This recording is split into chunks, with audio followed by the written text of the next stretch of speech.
Buongiorno a tutti e a nome di Intersos e dei partner di questo congresso sono lieto di darvi il benvenuto a questo congresso internazionale umanitario del 2025, ospitato in un luogo che parla da sé, l'Ara Pacis, un simbolo di pace costruito in tempo di guerra.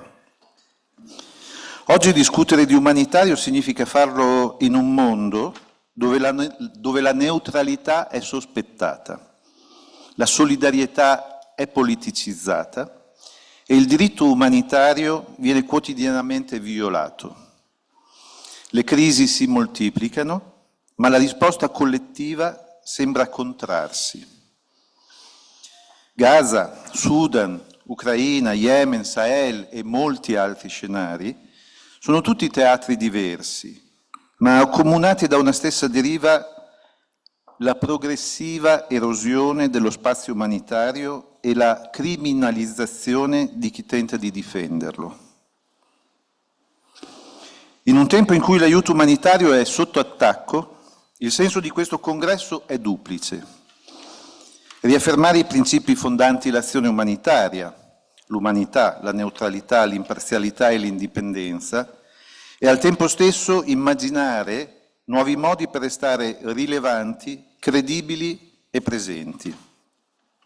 Intersos, con la sua presenza in alcuni dei contesti più complessi al mondo, nasce e continua ad agire dentro questa tensione tra principio e realtà, tra protezione ed accesso, tra neutralità e voce.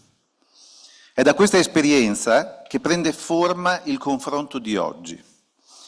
In questo contesto, il congresso Humanitarianism Under Attack, The Future of Principled Aid Beyond the Backlash, vuole essere uno spazio di lucidità e di coraggio. Lucidità per leggere le crisi non solo come emergenze da gestire, ma come uno specchio del mondo che stiamo accettando. Coraggio per chiedere con forza che il rispetto del diritto umanitario torni ad essere precondizione e non concessione.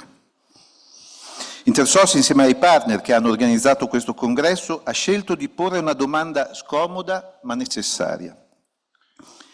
Che futuro ha un sistema umanitario spinto ai margini, che sempre più spesso deve giustificare la propria esistenza? La risposta forse non è una sola, ma può cominciare oggi, anche da qui, in questo spazio di confronto tra agenzie, istituzioni, accademia e società civile. Le sessioni che seguiranno ci porteranno dentro questo dibattito, dalle sfide di un sistema sotto pressione alle nuove formule di cooperazione, fino alle esperienze sul campo che ancora salvano vite umane e dignità. Non per celebrare i successi, ma per ricordare che la neutralità non è indifferenza, è un modo radicale di stare dalla parte della umanità. Consentitemi di ringraziare tutti i relatori, le relatrici, i partner istituzionali e voi, qui presenti in questa sala o collegati a distanza. La vostra presenza oggi è testimonianza concreta di un impegno comune. Mantenere viva la voce dell'umanità anche quando il contesto sembra volerla zittire. Ed è per me un profondo onore poter dare lettura del messaggio che il Presidente della Repubblica Italiana ha voluto inviare a questo congresso. Un messaggio che ci richiama alla sostanza del nostro mandato, da un Presidente che ha più volte ricordato come il rispetto del diritto umanitario sia la misura della civiltà stessa di un Paese. Ne do ora lettura. Il Congresso internazionale umanitario organizzato da Intersos, con la sua cadenza annuale, sollecita importanti momenti di riflessione.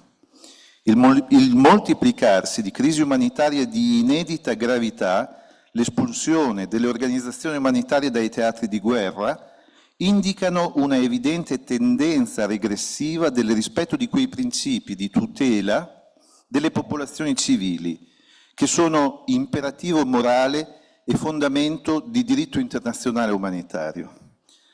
A fronte di crisi che si trasformano in emergenze permanenti, il sistema umanitario è chiamato non solo a rafforzare la propria capacità di risposta, ma anche a pretendere con forza che venga riconosciuto il proprio diritto di presenza ed interlocuzione nei conflitti.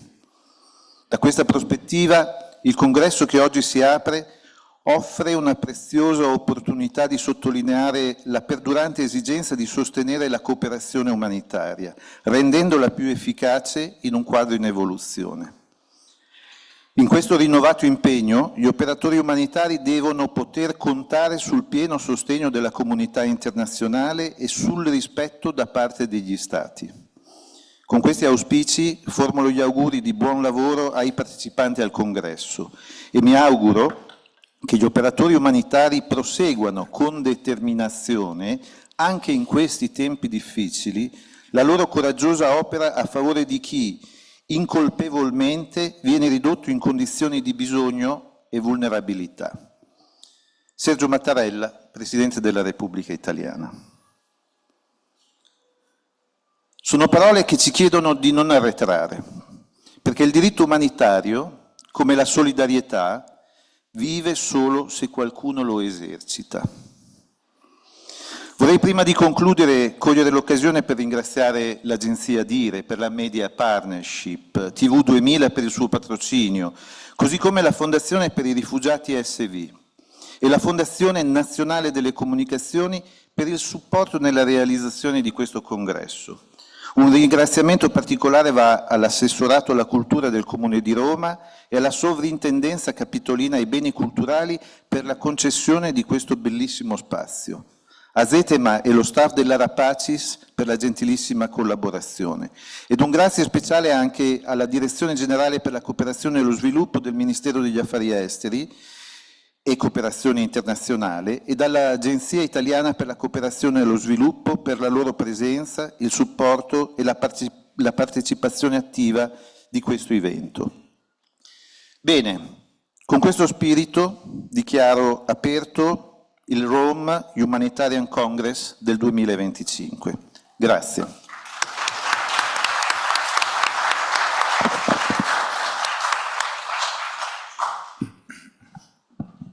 Okay, now we can start with our first session of our Congress, which is having here Maria Grunwald of NGO Voice, and to set the tone for our day of works on humanitarian under attack, the future of principled aid beyond the backlash. Again, my name is Kostas Moskokoritis. I'm the General Director of Intersos, and we have Maria, which is really a pleasure to introduce. Maria is not by accident that we chose as a keynote speaker Maria, because of the principled stance of Voice, our network based in Brussels, during this turbulent year, not only of course this year, but in general, but especially maintaining the importance of principled humanitarian action, notwithstanding the harsh times where other actors tried to change in a way behavior in order to please new powers. So Maria has 2 decades of experience in the NGO sector and vast expertise in leadership, advocacy, and project management across humanitarian and development fields. As a director, she plays a critical role in voicing humanitarian concerns within the European Union. Prior to joining Voice in 2021, she held various roles in Voice member organizations, including working in DRC, Chad, Djibouti, and spending over 10 years with Plan International Germany, where she was most recently the Senior Resource Mobilization Manager. So Maria, really happy to have you here. And you have the interesting and difficult task to set the tone of this day of works. This is the 4th edition of our Humanitarian Congress, Rome Humanitarian Congress, and hopefully we will keep, no hopefully, we will keep it next year as well, hopefully again in this fantastic place of our Apaches. So, first question, from your European perspective as Director of Voice based in Brussels, what are the biggest attacks that your member organizations are facing now?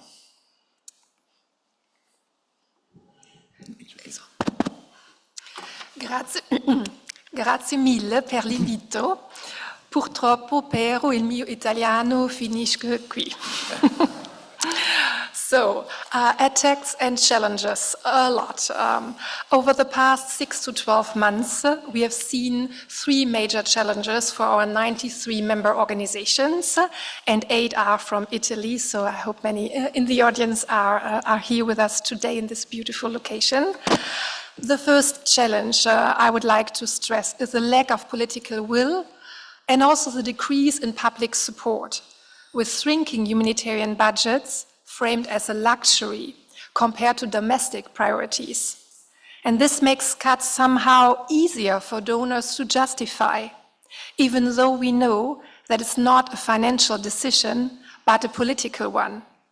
The EU itself declares that the annual EU humanitarian budget is only 1% of the total budget, meaning around 4 euros per EU citizen.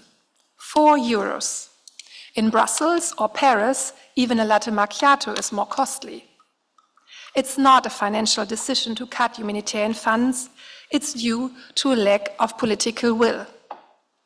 On public support, I still believe there is solidarity with the current 310 million people living in humanitarian crisis worldwide.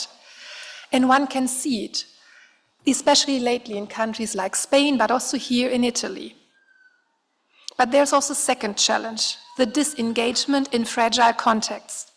We are seeing donors stepping back where needs are greatest, despite the enormous costs of inaction. I don't need to name them to you in detail, but a few: food insecurity, malnutrition, lack of access to healthcare, no protection, gender-based violence, you name it.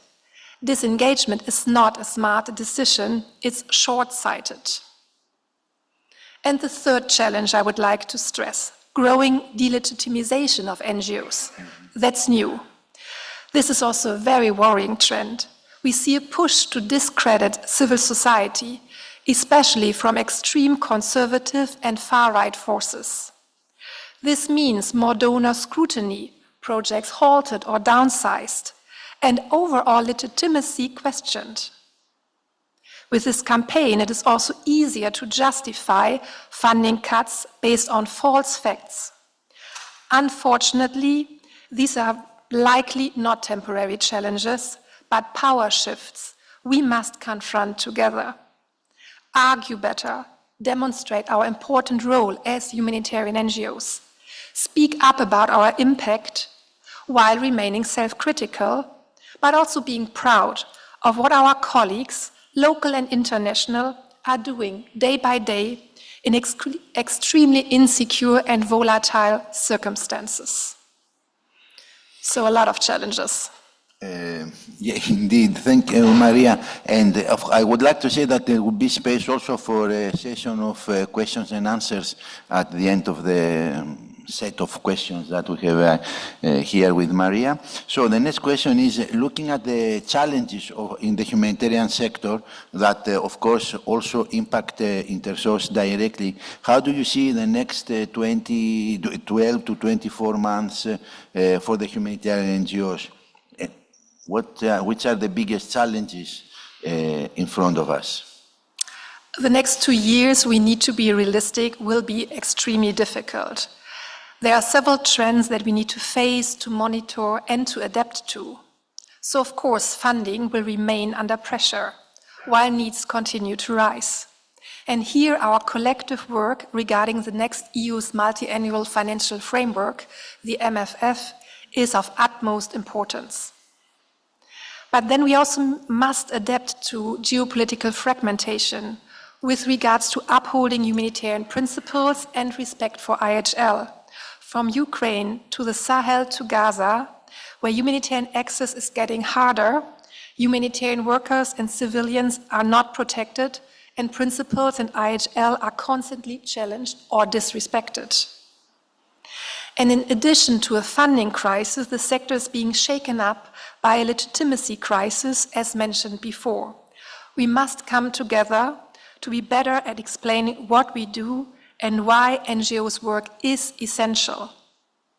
And the last challenge, I would say, is also, let's not forget our own approaches and ways of working, calling for the protection of humanitarian workers and civilians, supporting localization, looking for innovative solutions and new financing models. This must remain high on our agenda. Change needs to be embraced while we remain true to our values. Thanks, Maria. Of course, there is a bit of, we might touch some issues that the next panel, of course, will touch.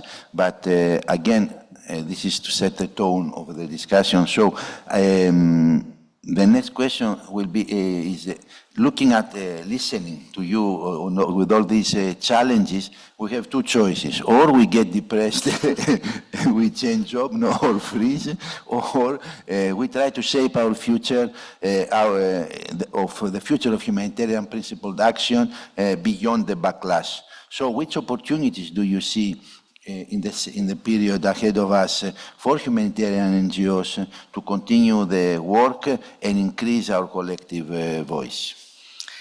Indeed, it's a challenging year not to get depressed, but we shouldn't. It's not helpful. So let's look even at this, in this backlash, also at the opportunities and identify collectively clear opportunities. First, we can and should reaffirm the humanitarian principles more loudly and clearly. We need to strengthen alliances with local actors and across civil society, aiming for a global civil society, making our voice broader and harder to ignore.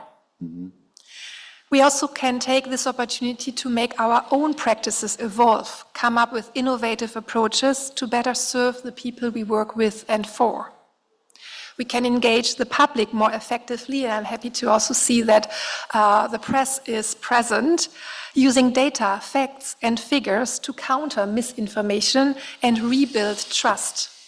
A very robust recent study published in The Lancet estimated that 92 million all-age deaths, including 30 million children under 5, were prevented by USAID funding over the past 21-year study period. These are powerful facts, and it shows that humanitarian action is impactful, is saving lives.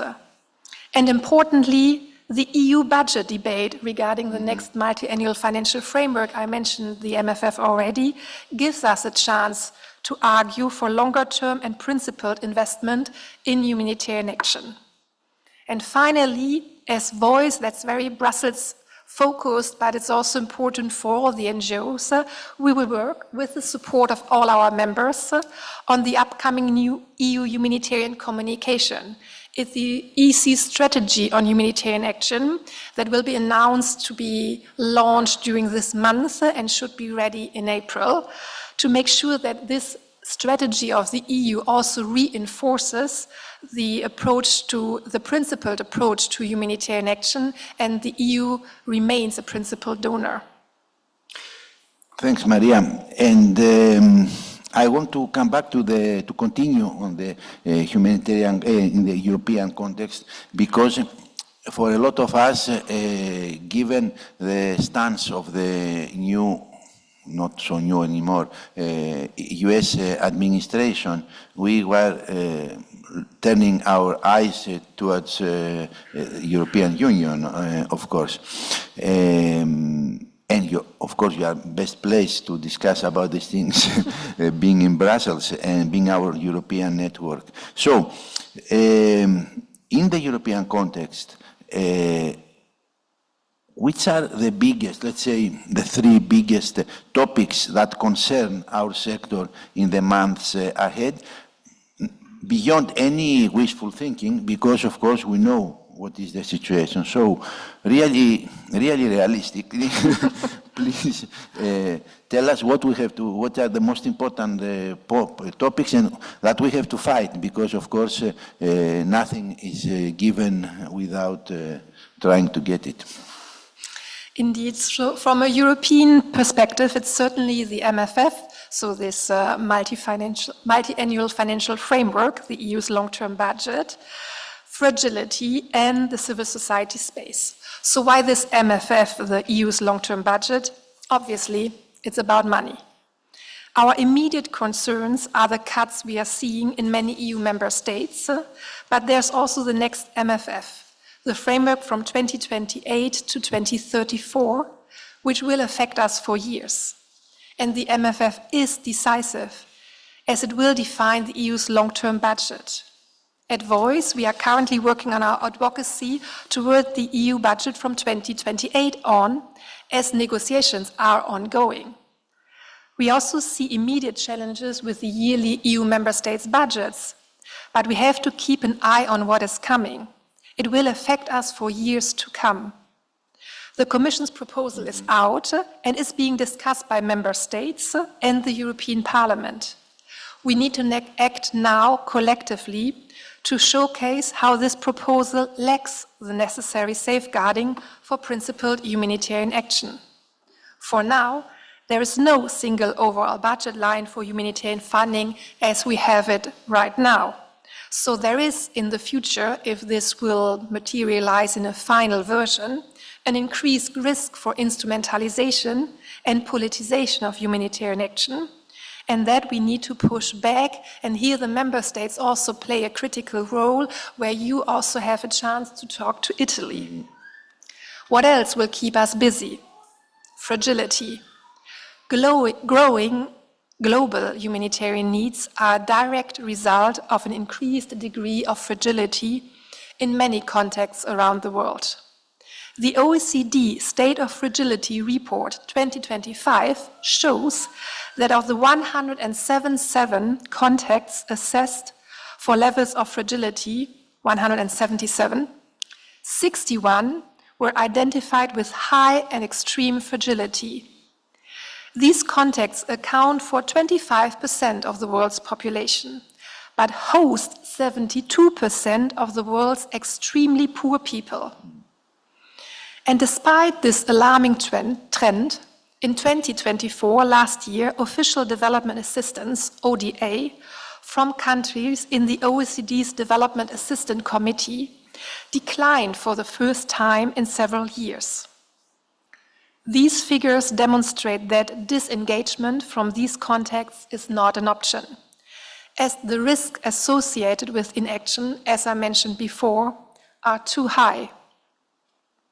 Failure to act could lead to severe geopolitical consequences and setbacks in poverty reduction, not only for affected communities, but for everyone. An increasing number of people may find themselves in crisis situations, placing greater pressure on humanitarian action.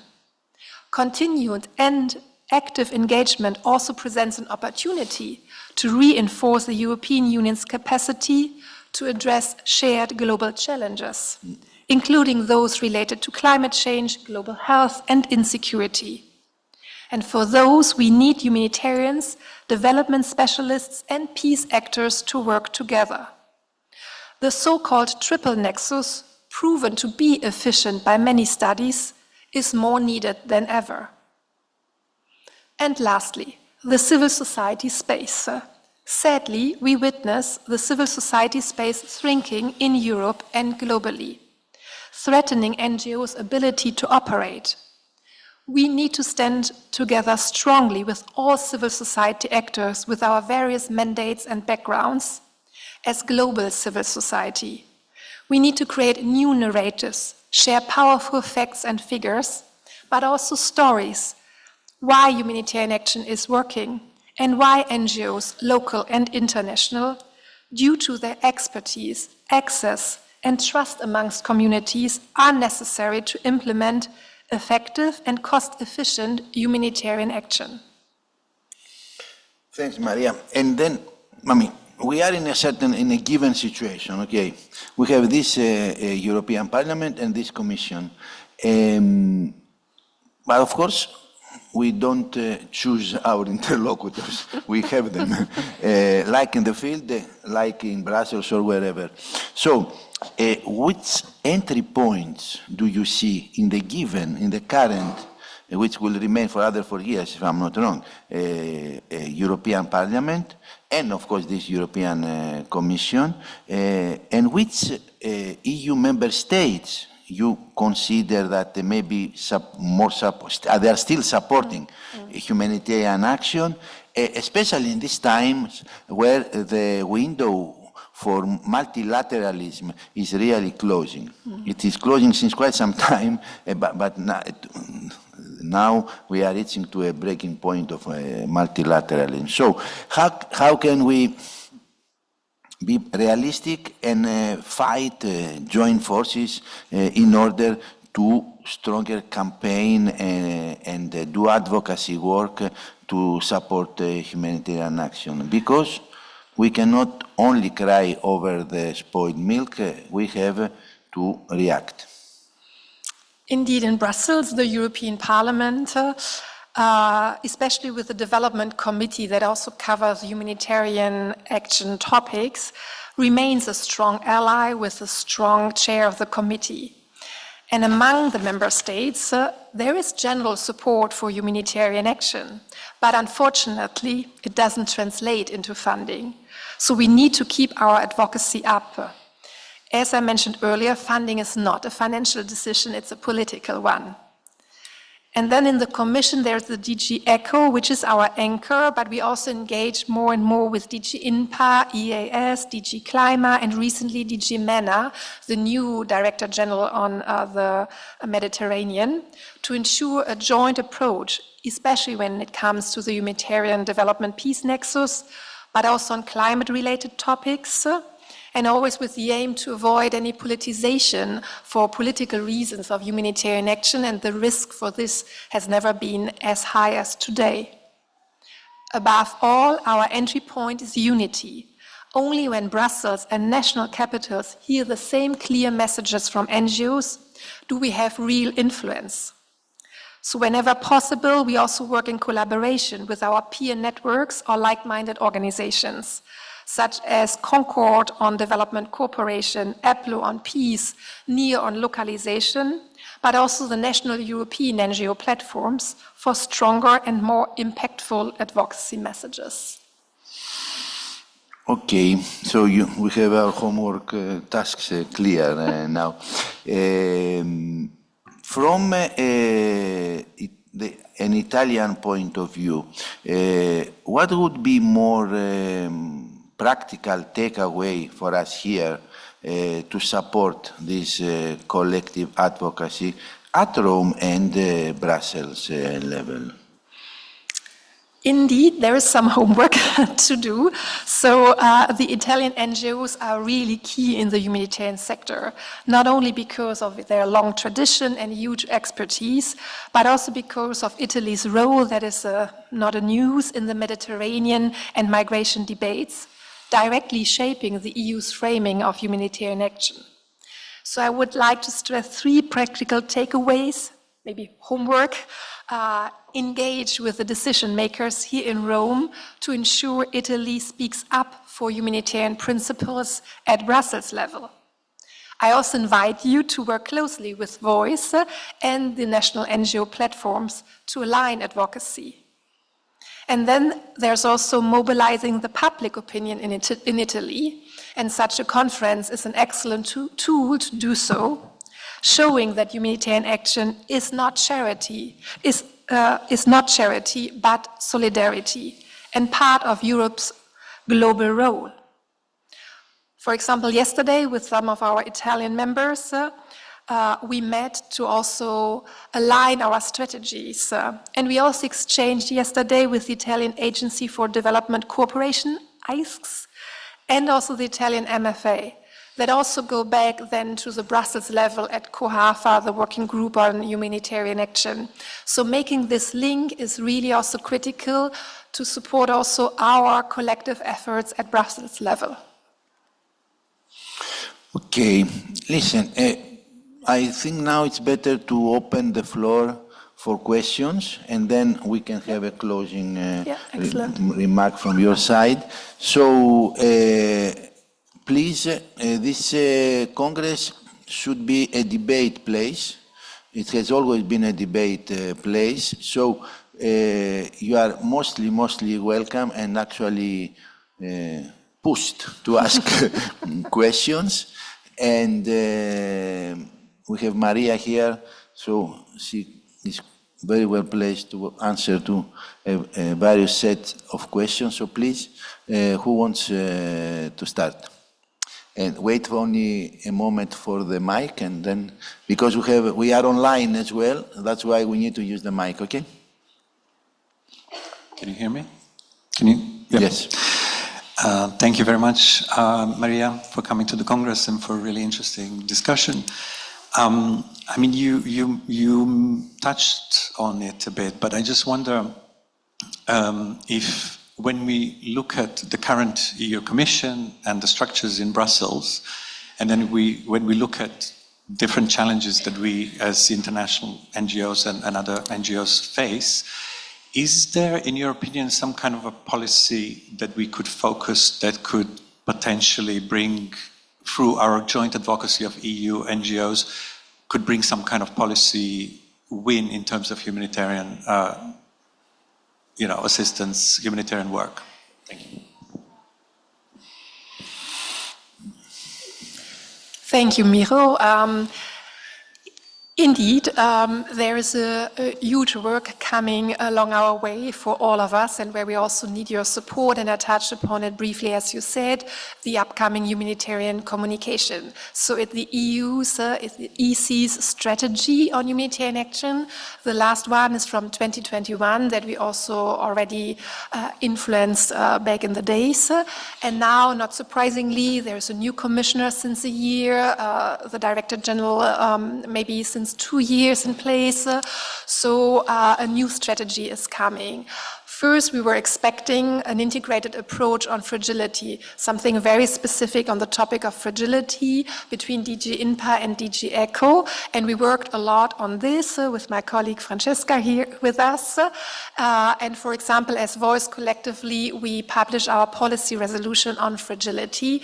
As I explained with the figures I mentioned earlier, this is so important that there's not a disengagement from development donors, because humanitarians cannot address these needs alone. And now we know that there is a bigger strategy coming, and the fragility is one part of it. There will be several chapters also on humanitarian diplomacy, on localization, on supply chain, and on fragility. And this is really where we can collectively shape the EU's policy, and also call, which is extremely important in my eyes, on the EU to remain a principled humanitarian donor, and also put this in writing in their strategy, so that we also can hold them accountable. But I'm optimistic about that point. For all the other points, we need collective efforts.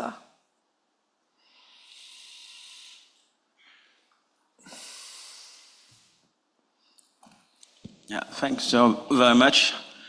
I'm Yves Woba from Burkina Faso, and I'm here to talk about localization on a panel who's coming. But I really appreciate your intervention, and I have just 2 questions.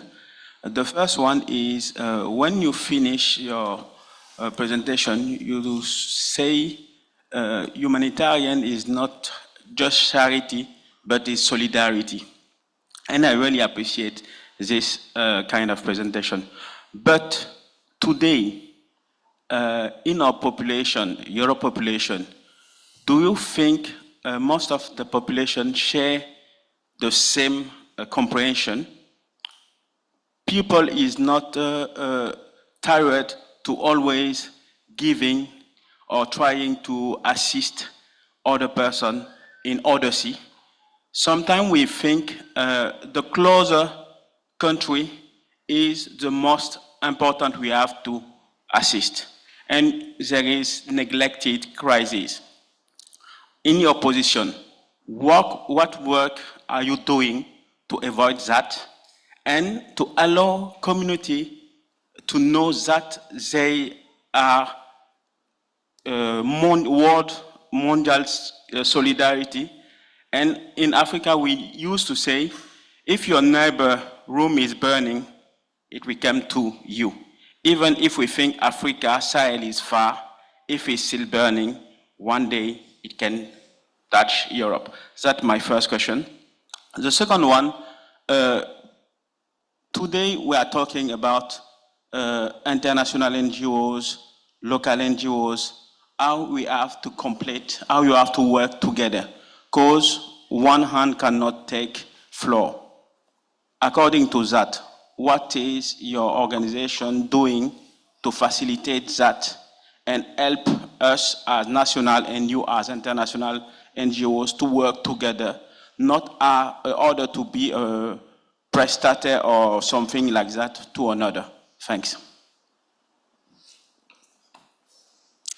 Thanks a lot. Very relevant questions, very interesting.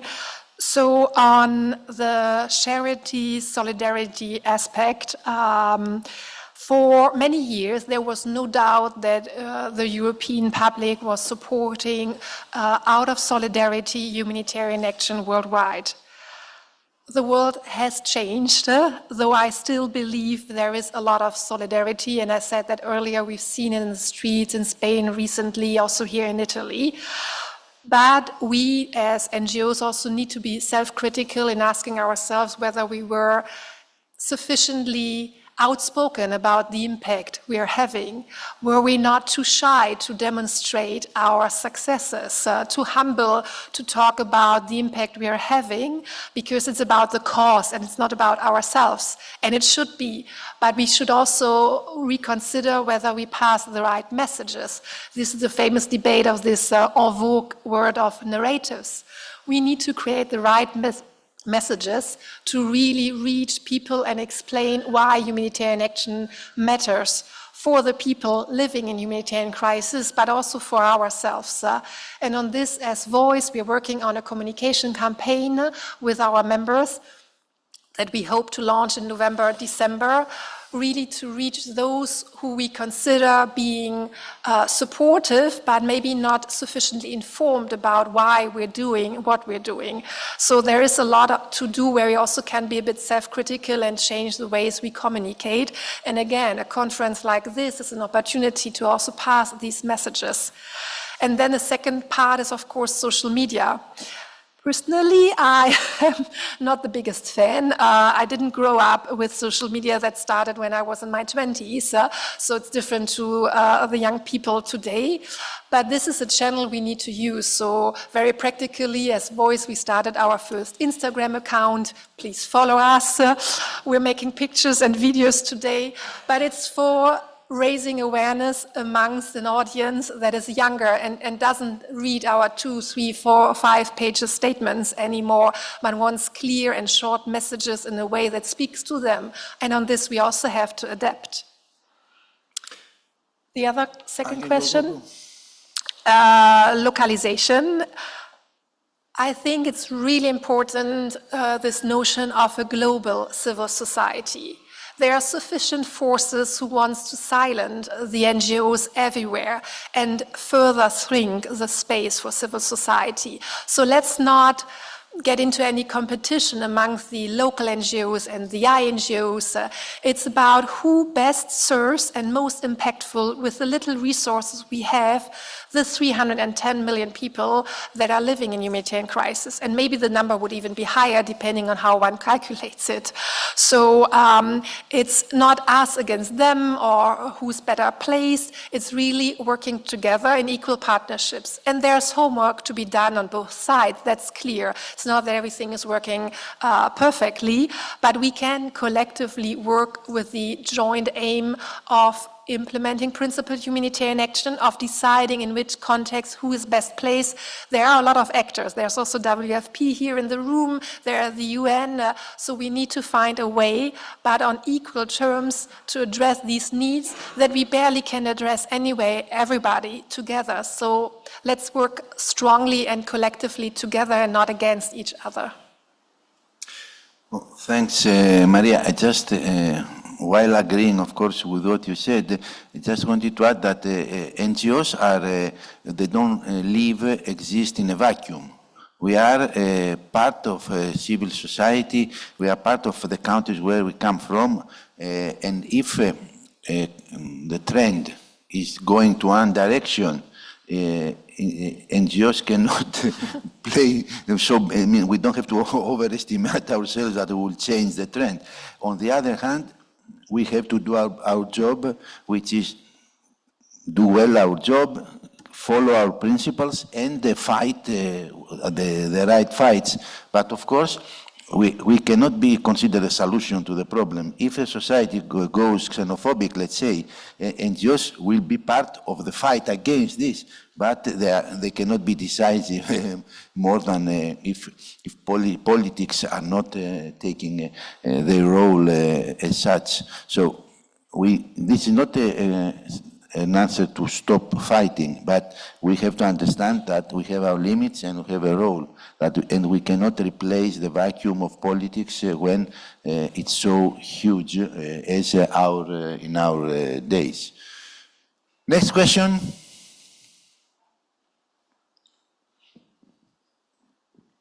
My name is Michel Mayet. I'm on the next panel. Hi, Maria. Maria, you are talking very spot on about the crisis of legitimacy, but we also know how hard and how Voice is struggling only with advocacy, to try to pick up that fight. So first question, do you believe that advocacy alone will change anything? I have a big doubt about this, but I'm very interested to your perspective. And secondly, on your response to Yves, it's true that the litany of us against them is there. So we need to do with that. But the fact that the litany is there is also part of a systemic problem. Because us and them is just not only a cultural, let's say, litany, it's also a systemic one because the resources are not flowing in the same way. We are accessing, as Western organization, to much more resources than them. So that litany is also legitimate, and the crisis of legitimacy is also linked to that litany. So how Voice is positioning themselves, or how is debating about the structural changes that are needed to change that, because I don't believe that advocacy alone will do anything. You're coming with the easy questions, definitely. So in terms of advocacy, I think it goes back to what Costa said. We also need to understand our role and make the most out of the role we are having. We are not going to solve all the problems, as also the humanitarians are not going to address all the needs that are out there, but need partners in terms of the development peace nexus, in terms of fragility. So we do see powerful entry points for advocacy at Brussels level, and I also believe at the European capital levels on very specific files. As Costa said, we can't change the environment we're living in. We have to recognize what our role is, but also our limits. But as Voice, we do see clear entry points at the European level where we can address skepticism, where we can fight for a principled approach that is not a given anymore, but we need to keep up this fight. So I see entry points for advocacy that can work. As I explained, the whole debate around the multi-financial multi-annual financial framework, the next EU's budget, has only started. So we have 2 years where we can collectively work on influencing that humanitarian funding will be ring-fenced. We can collectively work toward the EU member states that decreasing year by year the humanitarian funding is a trend that can be reverted. We have never expected the EU to fill the gap the US AID is leaving, but there is the possibility to revert the trend. And I think we shouldn't give up the fight, even and especially when the circumstances around us are complicated. So we can be depressed or keep on going. On the systematic change, here again, I think we have to see where we find entry points to change policies. For example, as I explained, the humanitarian communication is an entry point. But again, we are one piece in the puzzle that brings together the humanitarian response and the civil society, and we need to also work in collaboration with others to move things forward. Okay. Next question.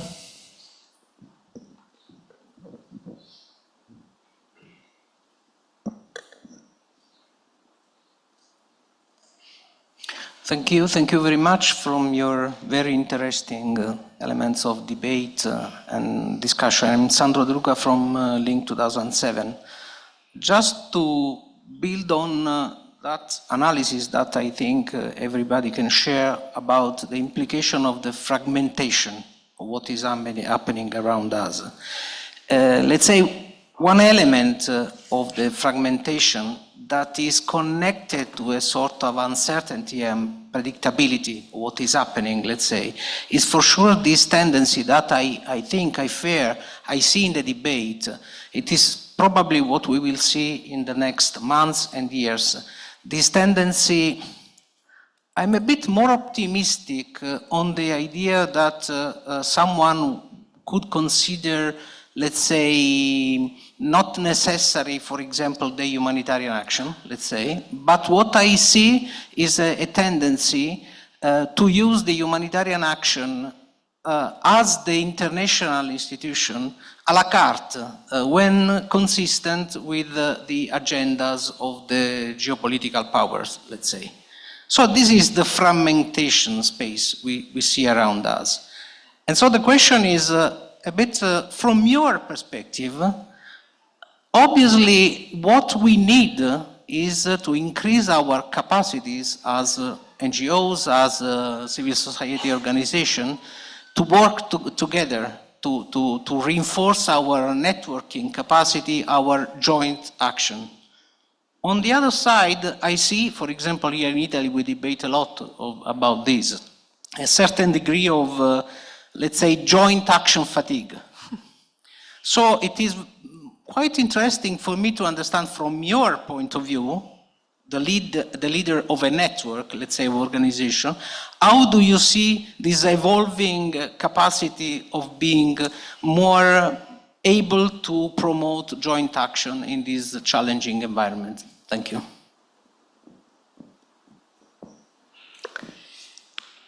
Thank you. Thanks a lot. This is a real and big challenge, the fragmentation, the uncertainty, a certain tendency to use humanitarian action not in a principled way. As I said earlier, the risk of politicization, of instrumentalization of humanitarian funding has never been as high.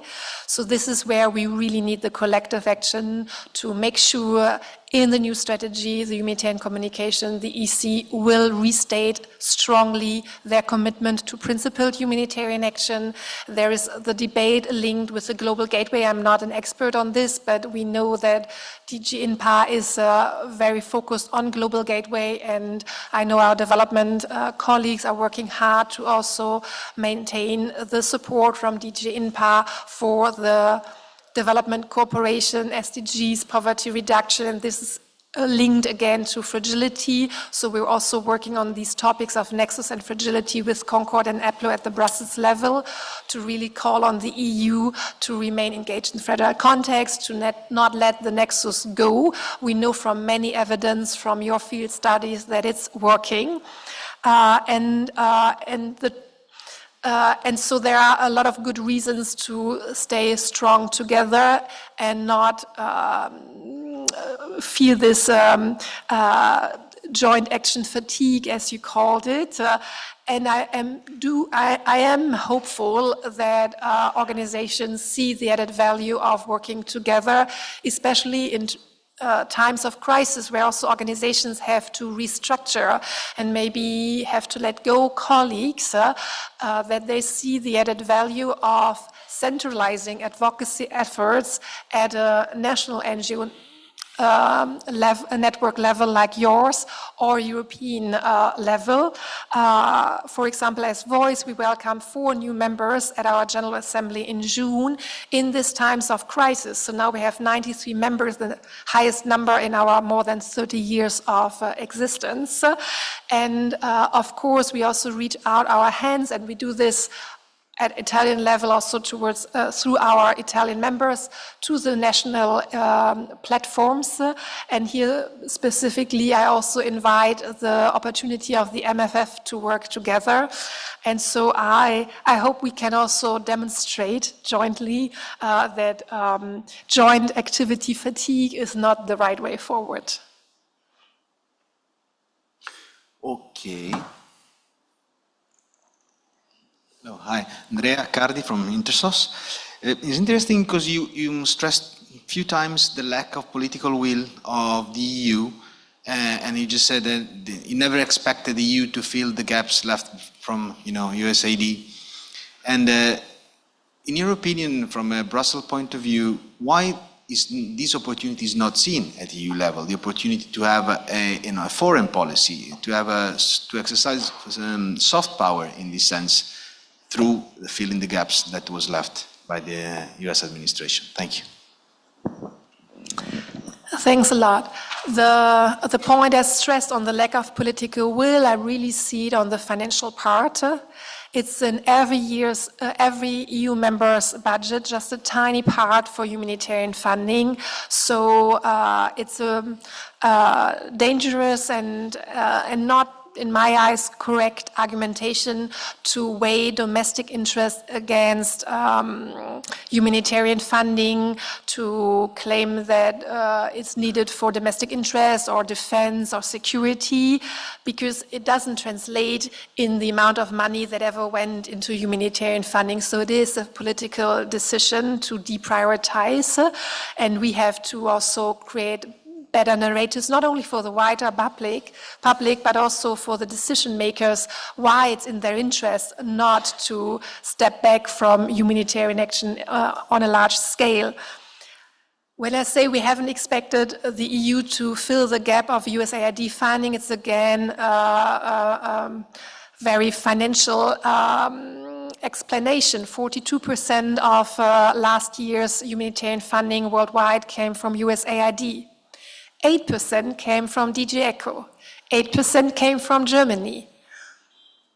Already we know Germany have unfortunately reduced their humanitarian funding by 50%. So in terms of mathematics, it's just not working out with filling the gap. But, and that's something we strongly call for as Voice, there is another possibility of sending a strong signal as the EU to remain a principal donor, to work in all crises worldwide as much as possible, and not getting instrumentalized by any geopolitical interests where to invest humanitarian funding, and also reverting the trend. It's not given by God that humanitarian funding in the member states need to decrease.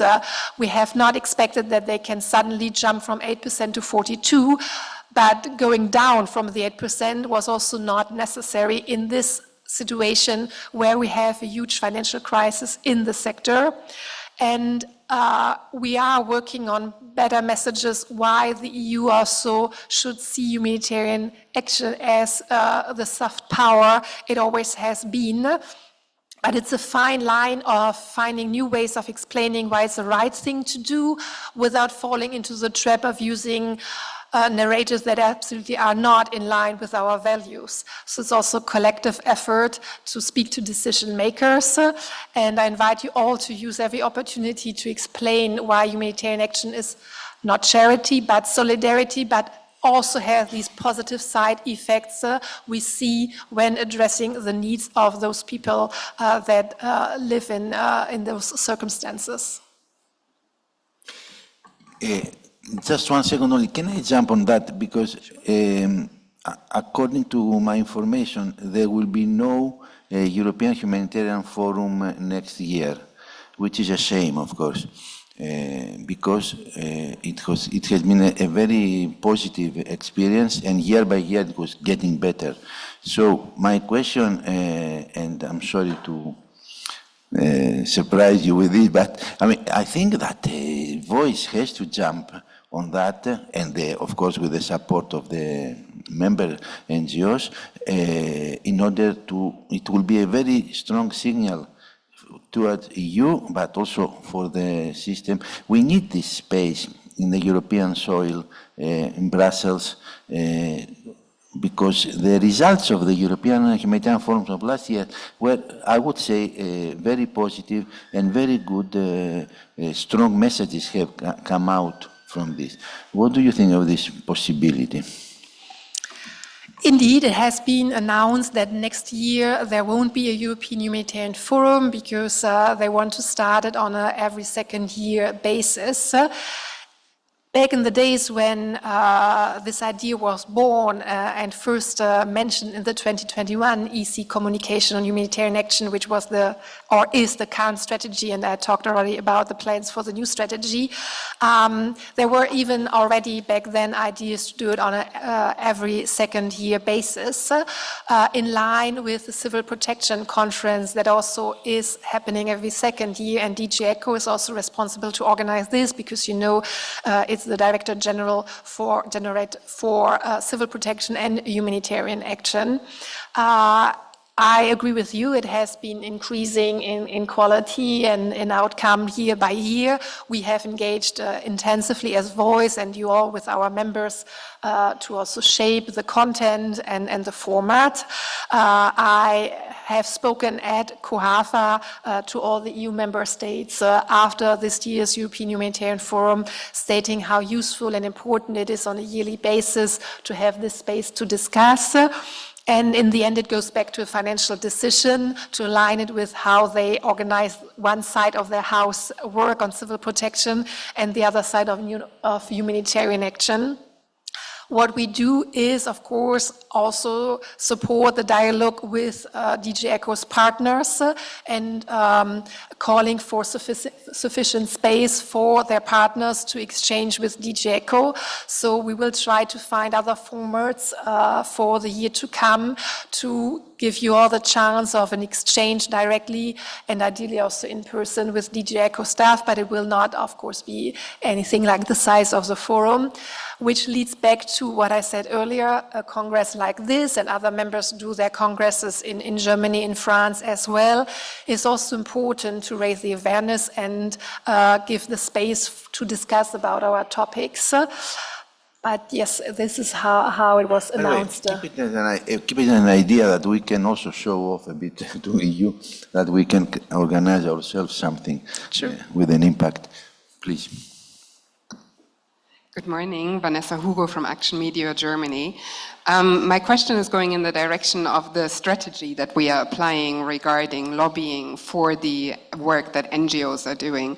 Because in Germany, there's already like a tendency from the umbrella organizations that when we lobby for humanitarian causes, humanitarian funds, we often include the UN organizations and everyone else. So we analyze the budget of the GFFO and the BMZ, and we analyze like how much is the UN getting, and we are lobbying all for the same humanitarian cause, but like we very rarely point out the strengths of the NGOs and like lobby particularly for the funding that is supposed to go to the NGOs. So, and I'm a bit concerned that we are like falling a little bit under the radar, like getting out of sight as an NGO sector or NGO groups. So what's your take on this? Like what is Voice doing and what can we as NGOs do to really like point out our strengths and point out the need for NGOs in the humanitarian sector? Thank you. This is a very relevant question and indeed a worry that many of our members share, that in a time of crisis, it's not seen the importance of the NGOs. And I said that earlier, we need to be more proud about what we achieve, the impact we are having, the work our colleagues are doing in the countries of operation. And as Voice on this, we work on a statement that we will publish before the end of the year, that we also then invite our members to translate in their languages, to use the messages, to really show facts-based why a humanitarian system cannot exist without the local and international NGOs, why we are effective, why we are cost efficient. And this also goes back to the shift in how we communicate, bringing more forward to the public and the decision makers that the work we are doing does reach with little means a lot of people. So indeed there is a lot to do to be also more self-confident about how we communicate. And I invite you all to join us in this effort.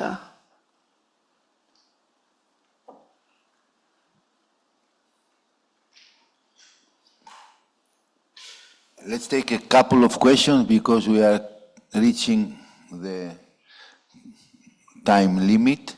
So. Thank you, Mario. So Elise Plato ICFA, and I'll be moderating the afternoon session on humanitarian financing.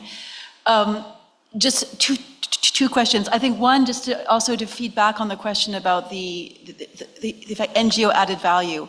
I'm hearing more and more about the notion of complementarity, and having each part of the system, the UN, INGOs, local and national NGOs, all working together. Very much as you said, we can't meet needs by ourselves, but really everyone has their role to play within a certain ecosystem, right?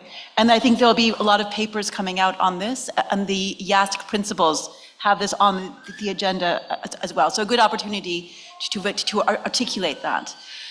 The question I have for you is now, as you said, EU ECHO has become actually the biggest humanitarian donor.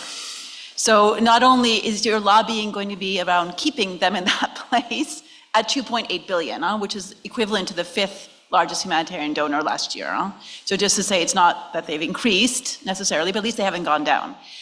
But there'll be more expectation on them as well as a shaper of the humanitarian system. And you see this already playing out a little bit. So I'm wondering, in terms of Voice, and you're working with more global networks and other actors now, to have, to influence ECHO both as one of the humanitarian leaders now in shaping the entire system. Over. Indeed, this is something we have been calling for since the crisis started, that the EU also embraces this as an opportunity, as we all need to embrace it as an opportunity instead of getting depressed, as Kostas was saying. And the EU should embrace this opportunity to lead the humanitarian reform that is needed for the whole system. And we do see efforts the EU is taking, but it's clearly something where they could speed up, at least publicly, how they embrace their new role in being the leading humanitarian donor in terms of finances, but also being the one remaining a principal humanitarian donor while others are going a little crazy. And so I also understand their decision to work on a new humanitarian communication, on their new strategy in this way. Because as I explained last year, we were only thankfully expecting an integrated approach to fragility strategy, and now it's much larger. So there I also see the moment to influence that they take on their role as a leading humanitarian donor, not only financially, but also in terms of policies. And we really see a chance for us to influence there. But then we also should not forget that there are other donors out there that needs to be reminded to step up. Also, the EU alone will not, as I said, far from filling the gap. We never expected that. We made the calculations, but also in terms of taking up a leadership role. And we hear more and more discussions at Brussels level, also with representatives from other parts of the world, Australia, South Korea, Japan. So I think there's also some potential, but it's not, of course, our main focus. That remains Brussels. We have time for a last question. Okay, thank you. Here is Stefania from WeWorld. I've been recently elected in the board of director of Voice. In Italy, I think we are 8 Italian NGO member of Voice. If I may, because we are talking about ECHO as something far away from its Brussels, is a duty of Voice to deal with ECHO, which is kind of true. But I think that we have a role as national NGO, because we know that the architecture of Europe is quite complex. So it's not that the Commission is shaping. The Commission has proposed the MFF, but we have still 2 years to negotiate, and it's not a bad MFF. We thought it could have been much worse, I think. But it's not done, and now it's the member states that are playing a big role. So because I think that we agree with Maria that we need to hear the voices of national platform and national NGO a little bit louder and connecting the dots. So I agree also with the colleagues from Germany and so on. But we need to talk with our government, and we need to say that humanitarian principled aid is important, and that they have to push for this type of MFF. So we have something to do also here. And I don't know, Maria, I will do this like a little bit of more. We are, I don't know how many NGOs, humanitarian NGOs, or working in humanitarian sector NGOs here in Italy, but there are more than 8. So let's join voices, not only the network, but also our voice, and try to push also the Italian government to commit more with the EU budget for humanitarian action, which is very much needed. So I think that this is something that I would bring on the table, and it is one of, let's say, things that I really wanted to bring as a mandate, as an Italian, let's say, member of Voice in the board. And yes, so Maria, it's more like a little bit supporting Voice work, because it's not only Maria or Francesca going to talk with the Director General or the Commissioner. It is very, very important, but they need to have, let's say, member states pushing as well to the same direction. So it's very, very important to work together. These are critical times, and let's support Voice. So it's really an appeal of the importance of adjoining work. Stefania, you convinced us completely. So, especially when your voice was going lower and lower. So, we had quite some good questions, and answers like localization, for example, will be given during the panels. We have a fantastic panel next at 11:30. Humanitarian Beyond the Breaking Point, Forging a Path Forward. So, the debate just has only started. The best is yet to come.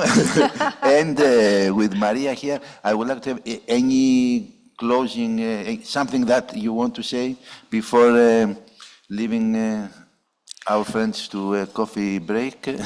I won't keep you long from the coffee, and I would like to thank you for all the interesting questions and the call from Stefania for aligned forces and voices, very welcomed. So really, despite the backlash, humanitarian action remains a lifeline for millions. And our task is not to retreat, but to be more principled, more united, and more vocal. Humanitarian action is not a luxury. It saves millions of lives and demonstrates European solidarity. And on this, we call on everyone in the sector to join forces, to remain aligned and principled. Grazie mille.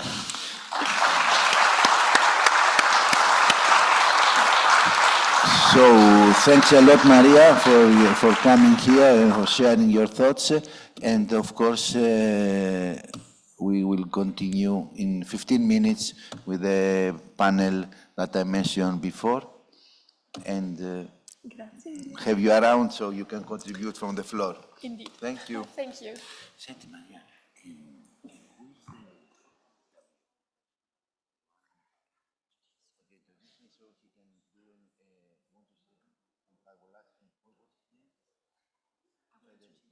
so I will give him the floor after the panel so he can say.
Hello?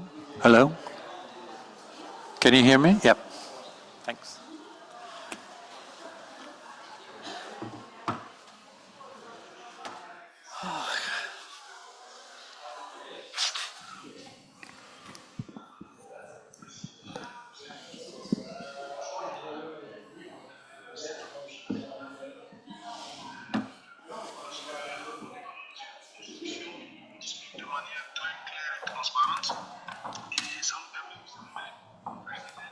There is a thingy that he can use to change this live on his own.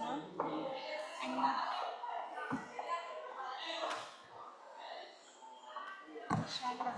allora, forse è più facile se le cambi tu. Sì. Verde avanti, rosso indietro. Ottimo. Ok, fammi provare. No, adesso non sono ancora va su. bene. Però lui te le mette e dopo tu quando vuoi cambiare slide schiacci il verde Perfetto. per andare avanti. Il Questo rosso è on e indietro. funziona. È on, sì. Grazie. I am trying to get the people back in, but Sure. nobody listens. Right. Well, we can just talk amongst ourselves. How you feel? Good? Yeah, okay. Yes. No, you'll be fine. Yeah. It's a family audience. No, sure. Yeah. You know, it's just one of those things. I also need to push myself and, do more, because the more you do it, the more it comes to me out. Are you teaching? You should No. teach. It's the best school with students. I teach every year, and Okay. every year you have a new audience. Okay. And so it's challenging, and Yeah. because even to for example speak publicly with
Our first panel discussion. So good morning, everyone, once again. And once again, thank you for coming to the 4th edition of the Rome Humanitarian Congress and to the first panel of the day. My name is Miro Modršan. For those who don't know me, I am Geneva representative and policy advisor for Intersos. I'm delighted to have a very good panel with us today to discuss the first topic, and allow me to first introduce everyone. On my left, we have Michel Mayeta, who is the director of IARAN, which stands for the Interagency Research and Analysis Network. It's an organization that supports strategic thinking and actions to build better future for and with people in aid. Michel has about 20 years of humanitarian and development experience, including with Save the Children and Action Against Hunger. And his particular skill is in strategic foresight, support to strategic planning, and basically helping organizations to kind of understand how they should plan for the future. So welcome, Michel. Thank you for joining us. On my right, I have Yves Uba, who is the Executive Director of Tintour Foundation from Burkina Faso. It's an organization that was started in 1989 as a development organization in Burkina Faso. But since quite some years now, I don't know exactly, but quite a few years, Tintour Foundation is actually has shifted its work to humanitarian work, and it is one of the bigger and more important humanitarian provider in different parts of Burkina Faso. Thank you, Yves, for joining us. And last but not least, we have Christopher Stokes, who has joined Médecins Sans Frontières in 1993 and has held various positions in numerous crises around the world as an emergency coordinator, including Afghanistan, Angola, Rwanda, Chechnya, Russian Federation, East Timor, Kosovo, Ukraine, I think, most recently. And Christopher is currently Senior Humanitarian Advisor for MSF Belgium. So welcome to you too, Christopher. Thank you for joining us. Maybe just before we actually start the discussion, allow me just a few words on introducing let's say, setting the scene on the humanitarian context today. I think everyone agrees that the humanitarian context today is probably more complex than ever before, not just this year, but in the last few years, let's say. We already mentioned the escalating humanitarian needs, currently at 305 million people around the world, which is actually a conservative figure because that has also been adapted already compared to last year, given the pressures from donors for prioritization of needs. And that number is likely to go further up next year. We have currently about 60 active conflicts around the world, which of course are the main driver of humanitarian needs everywhere. We just need to look at the news and look at what we're doing and think about Sudan, Gaza, Ukraine, Congo, many crises, but also lots of ongoing humanitarian crises that can be characterized as neglected crises today because nobody really talks about them and donors really are not putting any resources there. Increasingly South Sudan, also Afghanistan, Central African Republic, and so on. This is also something that I think we as humanitarians are very concerned about.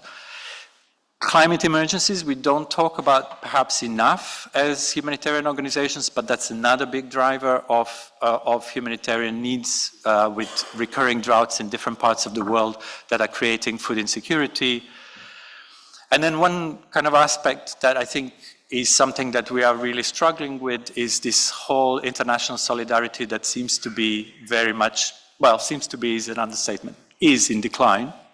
Just if we look at the example of forced displacement around the world, since 2015, it has doubled, and today it stands at about 122 million people, forcibly displaced people, and I think that figure is going to be revised upwards within the next couple of months. And despite such huge numbers of forced displacement, we see the alarming trends of states taking very conservative approaches when it comes to supporting forced displacement, implementing restrictive policies that are really contrary to internationally recognized and adopted, asylum rights to seek asylum. We see states undertaking pushbacks and summary expulsions of asylum seekers without even sometimes giving them a chance to launch or to lodge an asylum claim. And when we talk about international solidarity, and it was already mentioned in the previous session, of course, humanitarian funding is in massive decline.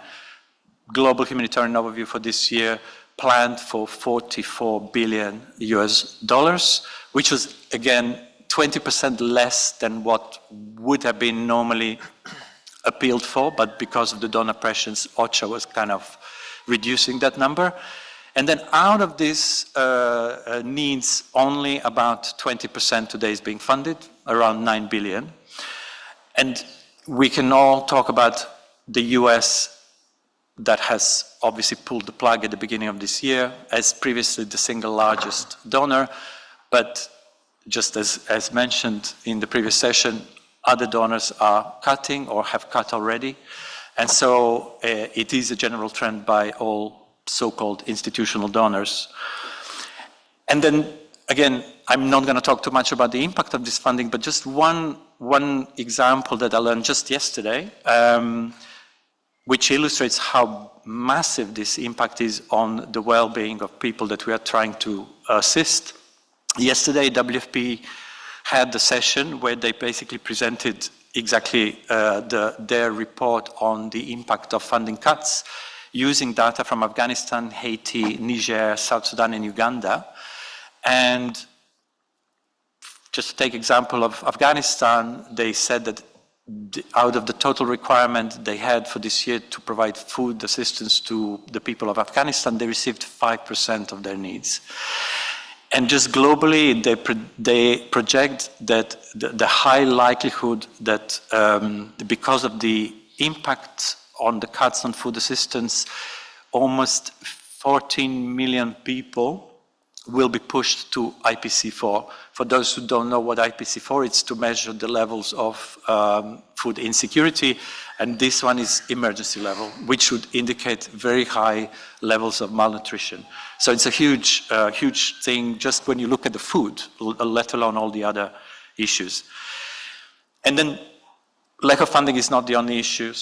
Humanitarian assistance is politicized. We talked about that earlier. The decisions to fund crisis are based largely by geopolitical priorities and not necessarily by what are the humanitarian needs.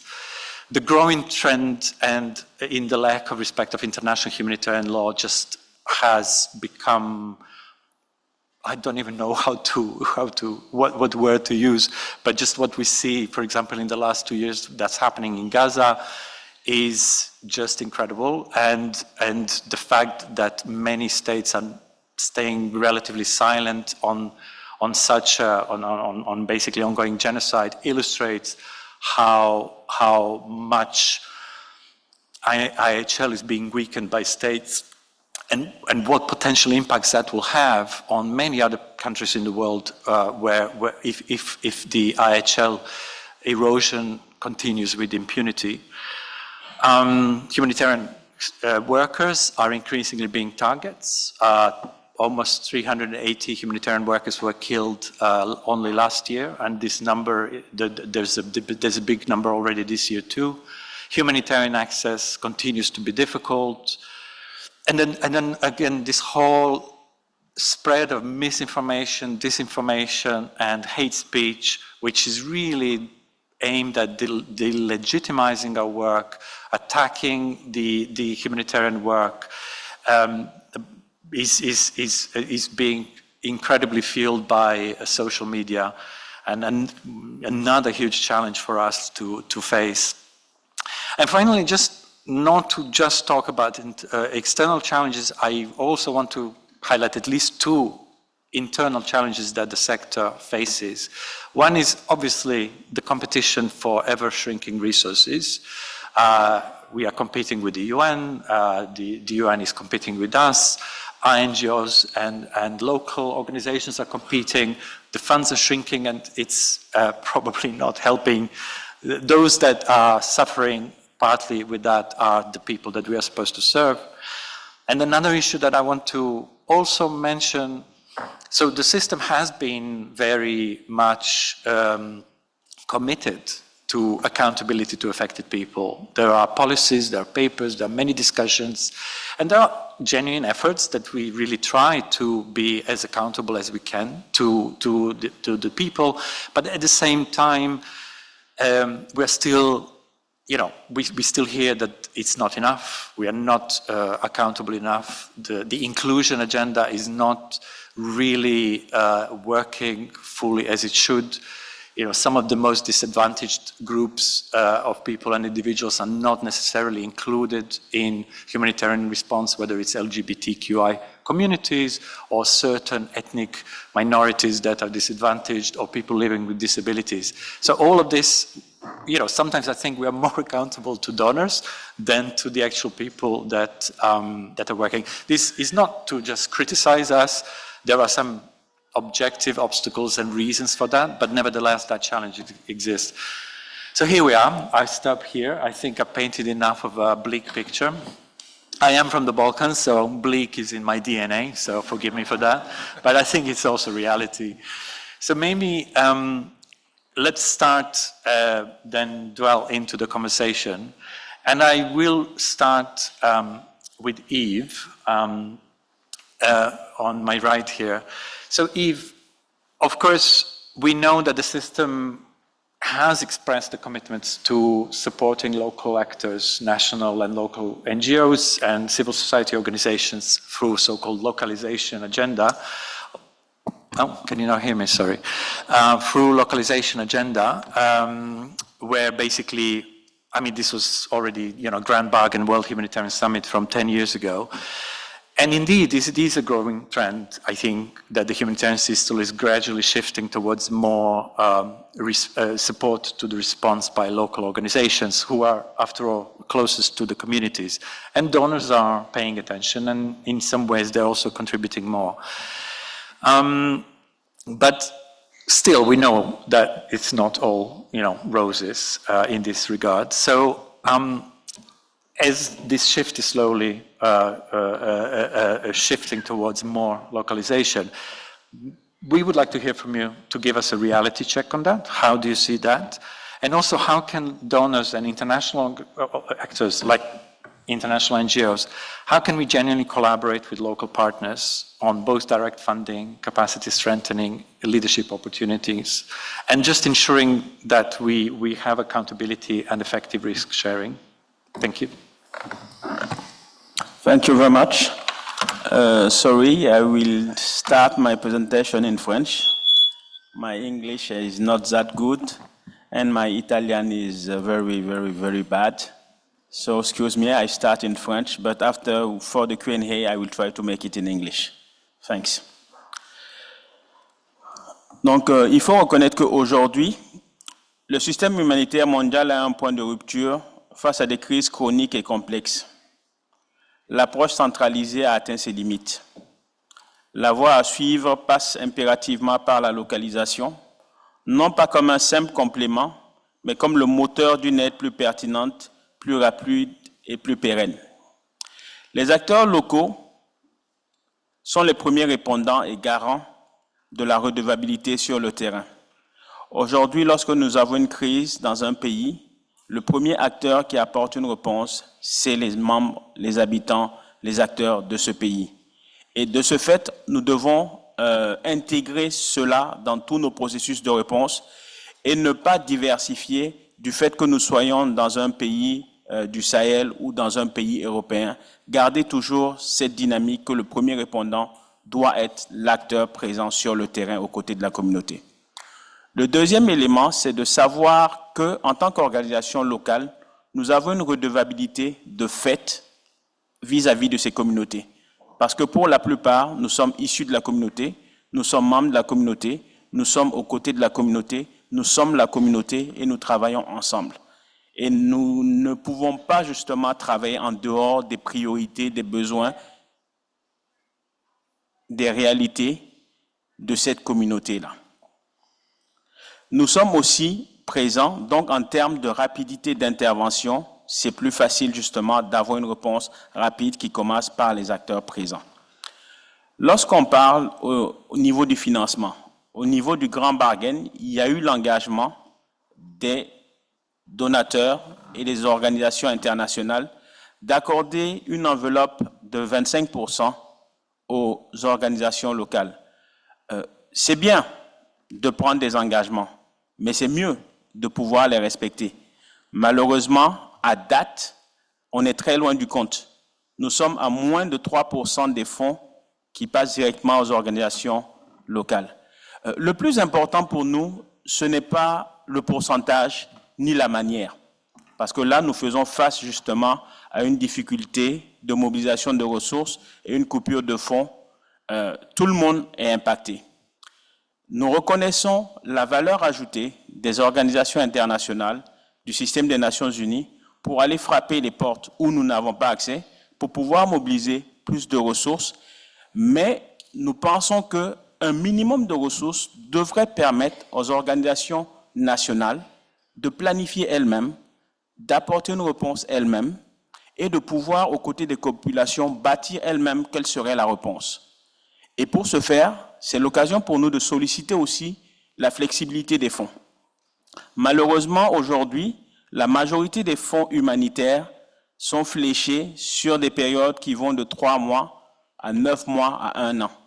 Convenez avec moi que pour une organisation nationale qui va mobiliser une forte équipe pour apporter une réponse et 1 an après, demander à cette équipe d'aller trouver une autre activité ou d'aller faire autre chose, ça devient difficile et ce n'est pas périn pour nos organisations.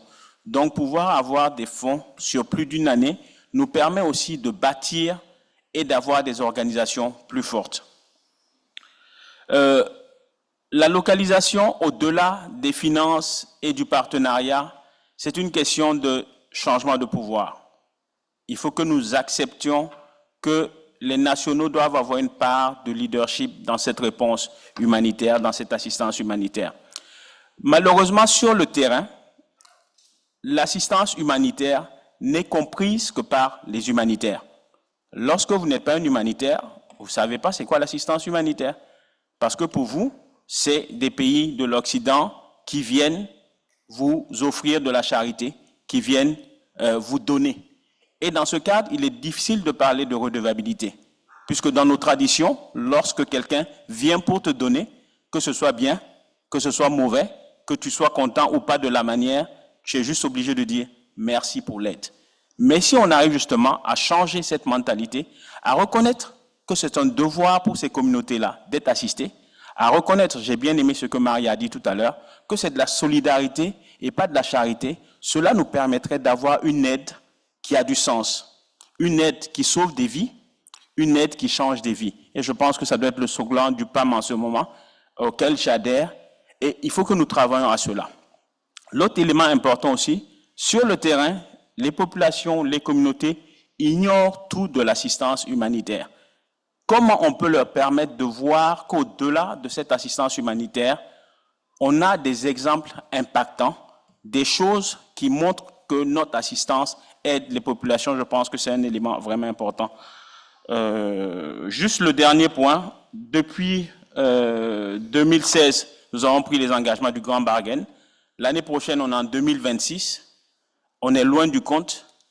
On serait amené à se demander qu'est-ce qui pourrait permettre d'arriver au compte. Et ça, malheureusement, la question n'est pas qu'aux ONG internationales, mais surtout aux donateurs, parce que c'est surtout eux qui sont à la base.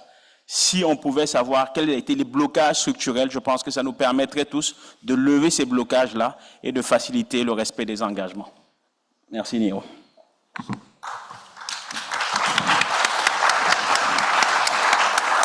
Thank you. Thank you very much, Yves, for this reality check. And I think you talked also about the need for multi-year funding, which is a frustration. But I want to remark on that. I think that's a frustration for the entire humanitarian system. We're all struggling with the same challenge there, and we need to educate donors much better on that. I also just maybe wanted to ask you about how do you feel about being as a local organization, as a national NGO, how do you feel about whether you are adequately included in the coordination system in the response? And if not, what do you recommend should happen? Ok, merci beaucoup. Je pense que cette question nous renvoie justement à la place de leadership que doivent assurer les organisations locales. Malheureusement, pendant longtemps, la coordination s'est faite sans les acteurs locaux. À un moment, on a eu l'idée d'associer les acteurs locaux en leur donnant une place. Mais le problème, cette place se limitait à une case à cocher. On était juste présent dans la salle, on participait aux réunions, mais on n'avait pas de valeur ajoutée.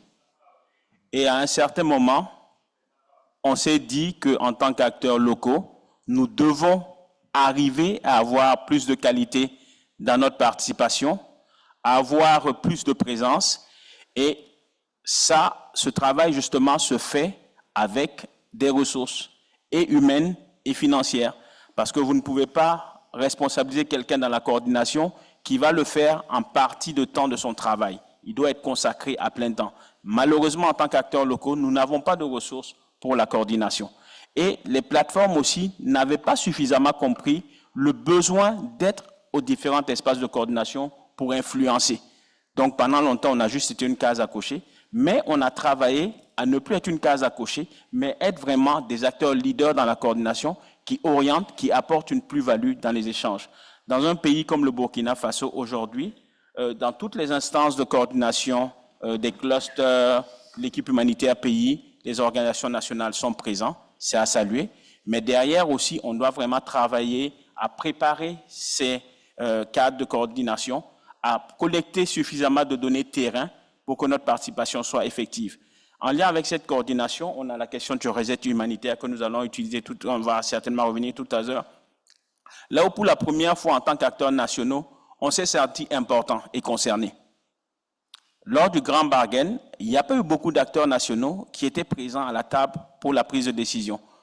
Et donc je disais, j'ai l'habitude de dire, et lorsque vous n'êtes pas autour de la table, c'est que vous êtes dans le menu. Donc au grand bargain, on était dans le menu. Mais au niveau du reset, on est sorti du menu pour être autour de la table. On a eu la chance d'avoir des discussions directes avec l'Emergence Relief Coordinator, Tom Fletcher, que je profite de saluer ici. C'était pour la première fois qu'en tant qu'acteurs nationaux, on ait ce niveau d'échange. Et grâce à ce niveau d'échange, ça nous a permis d'avoir déjà des avancées sur le terrain. Et aujourd'hui, la dernière note qui est sortie de Tom Fletcher et du IASC, c'est de donner les places de co-leadership des clusters aux acteurs nationaux. Et je pense que c'est déjà quelque chose de fort. Et au-delà du geste, je pense que c'est redonner la place aux acteurs nationaux sur la coordination pour que les voix des communautés puissent être entendues. Et lorsqu'on dit acteurs nationaux, ce n'est pas parce qu'on est acteurs nationaux qu'on doit être autour de la table. Non, on est autour de la table parce qu'on porte les voix des communautés, parce qu'on vient avec ceux dont les communautés ont besoin, on vient avec les priorités des communautés et on vient avec le contexte, la culture pour faciliter la réponse. Tant qu'on ne le fait pas, on n'est pas acteur national. Merci. Thank you. Thank you very much, Yves. Very clear. Maybe let's move now to Christopher. So we already mentioned quite a lot of big challenges that the humanitarian sector is facing. And of course, Médecins Sans Frontières has been on the front line of humanitarian responses in some of the most challenging and difficult contexts. So wanted to ask you, as an experienced emergency coordinator and a field person, how does MSF faces these challenges in so many conflicts, and what is MSF doing today to be able to respond to many humanitarian challenges and access people in need within such a difficult environment? Okay.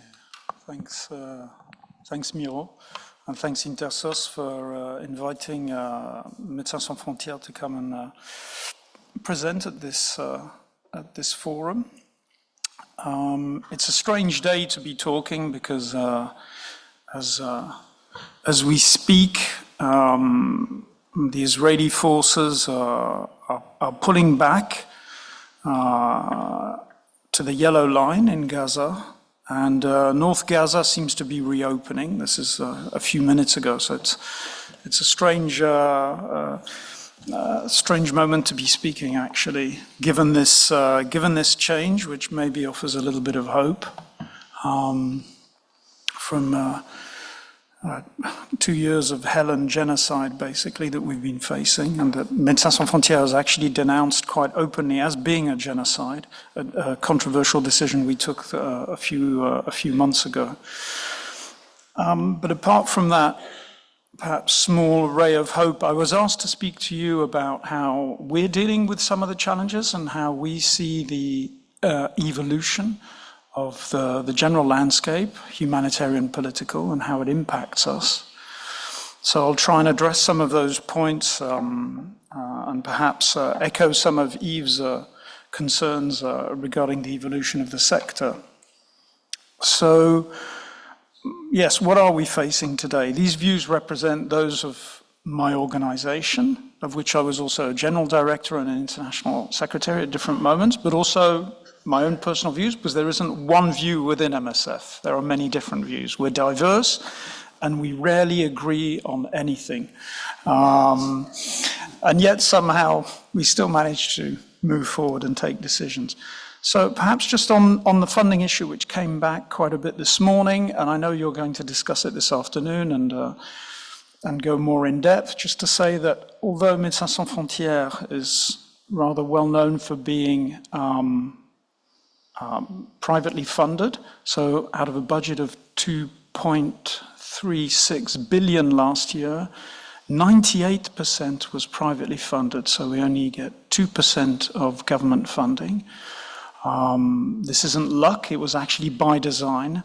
Many of us were involved in those discussions over the last 25 years, and we chose it for reasons of independence, and we've been investing in private funding for several decades. So we don't take government funding, and obviously we take zero government funding in any conflict or any war, like in Gaza or in Ukraine. However, the funding collapse has not left us immune. We've actually had to face the reality that although we have funding independence, we're part of an ecosystem. We don't live outside of the system. To give you an example, so obviously we receive a lot of supplies in terms of medical supplies, so HIV, tuberculosis drugs, but also we realized we use the UN flight service quite extensively, 20,000 packs per year are MSF packs. So those, if we would have to replace them, we've tried to measure, would have a significant impact on our funding situation. It's not an extinction level event for us, but we've measured it, our vulnerability, at between 30 to 60 million euros annual. Out of a budget of 2.3 billion, we can absorb it, but it's still going to have an impact. And that's just directly on us, but we're also noticing an impact on communities that we work with, because a lot of our projects are done within the Ministry of Health or in cooperation with Ministry of Health. Many are in parallel, but also many in combination. And so obviously that impacts us. So although we'd like to think ourselves a little bit outside of the system, we're definitely part of the system somehow, and we're impacted more widely. But what has changed really fundamentally? So also one other point, perhaps by way of introduction, I was hearing this morning, Uppsala University, their conflict database unit, which is the best conflict database in the world, or the most complete. They've been following up since 1946. They released their study for last year, 2024, and they said that it was the year with the highest number of conflicts involving at least one state since they began collecting the information, so since 1946. So it's not just an impression that things are not going well. Clearly, the numbers show that that there are more conflicts and there are also more victims of conflicts, both direct and indirect. And if you've looked at the last few years, the impact of Tigray, Gaza now is being included, and Ukraine, which is largely underreported because, for example, the number of killed in Mariupol will never be known, is very significant and has really significantly impacted those total numbers. First, I would also like to add that before looking at the kind of difficulties we're facing, we have to recognize that it was never very easy to work in war zones. So as a medical organization working in war zones, we shouldn't look at the past as if the 1990s were easy and things have just become a little bit more difficult in the last few years. And it's also an illusion to believe that our flag or the T-shirt or our emblems and our principles totally protected us either. We have to recognize, and we have recognized this for a long time at MSF, that the provision of medical services in emergencies often correlated with the needs of armed groups. And if you want an example a contrario, where armed groups do not control populations or do not control areas of populations, which was the case with Al-Qaeda and Islamic State for a long period, there's very little interest in having humanitarian assistance, even of the neutral, impartial, independent kind that we like to think we provide. And indeed, today, if Médecins Sans Frontières has actually in some contexts, quite good contacts with Al-Qaeda, it's because Al-Qaeda now controls population areas and they have an interest in the provision of service. So the provision of service is often linked to the interests of the armed groups, and that's a fundamental aspect that hasn't changed. Nevertheless, there is evidence of change in the last few years. So for us, and for myself personally, it became quite clear when I was in Tel Aviv earlier this year to negotiate with the Israeli armed forces. And in an off-the-record conversation, they told me, well, on a side conversation, they said, you know, now we have a green light. I said, what do you mean you have a green light? Well, we can do what we want. I said, well, you've more or less been doing what you want already since the 7th of October. I said, no, now we really have a green light. And indeed, we saw that with the breakdown of the ceasefire in Gaza and the restriction of food assistance coming into Gaza. This was not a coincidence. It was already planned in January and February after the meeting between Netanyahu and the American administration in Washington. And at that moment, the Israelis had informed us that if they wanted to, they could close off Gaza and nothing would go in. And if the people were upset, they could go and complain to Hamas because they had enough food for at least 2 months, to which I responded that this was completely unrealistic and it wouldn't work. But it's actually what they implemented with a huge loss of life at that point. And this was a clear sign of change between, let's say, before the election of the new administration and the arrival of the new administration. For us as well, we've engaged extensively. We have a tradition of engaging with all armed actors. So this includes the United States, which is involved in a large number of conflicts. And we've been surprised by how in Washington, but in other parts as well, regarding the US, the number of people we can actually meet has been reducing significantly. So whereas before we had 3 channels of communication within certain parts of the US government or the military establishment, now we have 2 and we're heading towards 1 and maybe tomorrow none at all. So clearly this is putting a significant pressure on us in our relationships, and I'll give you a few more examples. Of course, this is also part of a long-term trend. Already already under Blinken and our contacts with the US administration, we were told, yes, but Gaza is different. There is an exception for Israel and an exception for Gaza. So it would be a mistake to believe that the arrival of a new administration has changed everything in our world. Those changes arguably were already beginning before. And it's also worth noting that even this current administration has engaged in direct dialogue with Hamas, with Witkoff himself, but other actors as well. Let me just also give examples of where the US, where it played a particular role in the last few years for us. I'll give you a series of examples, and where we're not sure they will continue to play this role in the future, and how, as the largest actor in the international system, that will impact us. So, Haiti earthquake, in the cholera response, the US were the largest donor.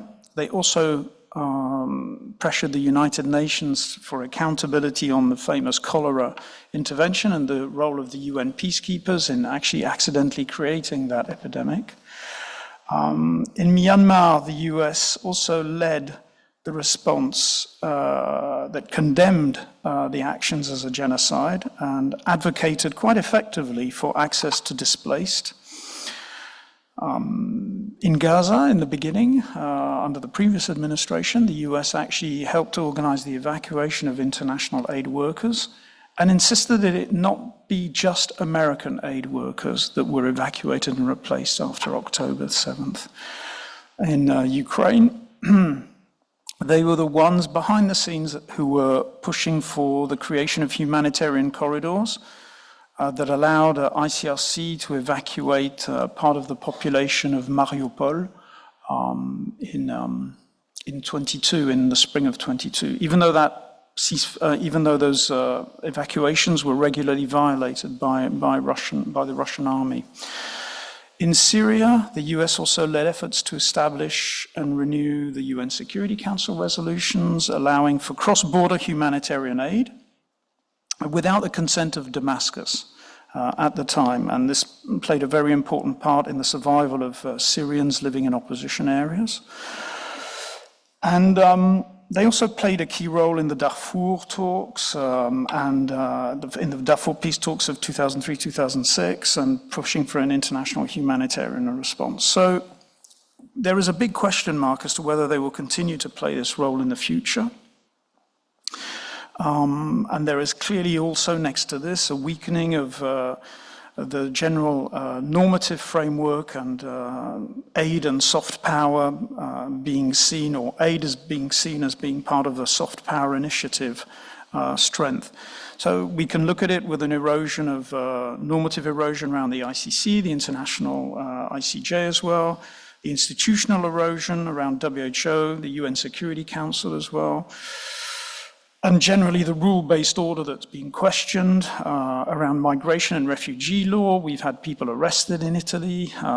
We've had problems with many European governments and Serbia, the Poles, etc.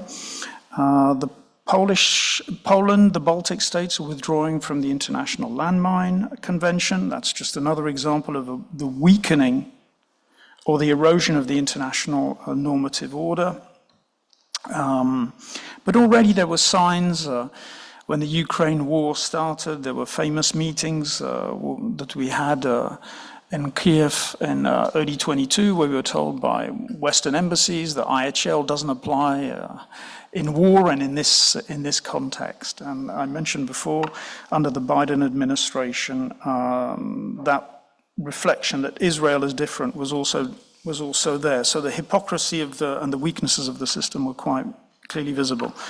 Another more recent example is the declaration of the Venezuelans, people in the boats who are being killed as unlawful combatants. So basically we're also seeing the application of norms and exceptions that were developed under the global war of terror being applied now today in non-international armed conflict, which is how the actions of the US are being pitched by the current administration with regard to Venezuela. Having said that, We believe that this end of the so-called Pax Americana, which wasn't very peaceful, it was peaceful at the center, at the core, but on the periphery, it was never really peaceful. But that in international relations theory is what it actually meant. So peaceful at the core, with fights or conflict being pushed to the periphery, like in Iraq or in Afghanistan. Western perspective, of course, but we're looking at it from the US perspective. So Pax Americana was not that peaceful in these countries. Having said that, we still believe that the environment, even though ICRC was expelled from Azerbaijan and Niger, and INSO was arrested in Burkina Faso, I think just this week, but if you can talk more to that, that may be due to specific points regarding INSO and their honorable mandate, but how it's understood within a country. In this less permissive environment, we should challenge ourselves and wonder, do we have to change our approach? How do we adapt? So how do you, can I ask you, how do you then adapt and do that? So I think this moment reminds me a little bit, or can remind us a little bit of what happened after the 11th of September. So there was a call, notably after the launch of the American invasion of Afghanistan on the 7th of October 2001 by CARE International. It was published actually in an international journal saying, MSF, ICRC, all these neutral organizations, wake up and smell the coffee. Neutrality doesn't work, impartiality doesn't work, you have to choose sides, etc. In this case, be part of the fight against the war on terrorism. And in MSF, we've had similar discussions and arguments around Gaza. How can you be neutral? What is the value of independence and neutrality or impartiality in a conflict where we have also endorsed the use of the term genocide? Having said that, overall, we have been able to sustain operations consistently in Gaza, as has much of the aid system, including quite impressively the United Nations aid system that's been very effective actually inside of OCHA and other branches of the UN inside of Gaza, it has to be said. And this is because we didn't wake up and smell the coffee. We actually tried, even though there was a lot of internal debate, to build a relationship with both sides, so talk both to the Israelis and to Hamas, like we did in Afghanistan with the Taliban and the Americans. And we have tried repeatedly to put forward our principles and to seek to carve out a space for independent humanitarian medical action. I think that overall history will judge how well we did as an aid sector in Gaza, but I think that we have been able, over the last year and a half, both to denounce what has been happening there, but also to be reasonably effective medically, knowing full well that you don't stop a genocide with doctors, as we've said publicly. So that need for engagement, dialogue with all sides, and perhaps in our case, it's made a little bit easier because medical added value is an easier pitch. It's easier to sell than protection. It's easier to sell than many other, than child education, for example, which are all very important things. But nevertheless, we have to recognize it is an easier pitch with armed groups. And with the Israelis, the reasons the Israelis let MSF continue to work, and actually we've got a very large project, is because they needed medical assistance in some form to remain present in Gaza. It suited their own interests. So that engagement is something that we have to continue.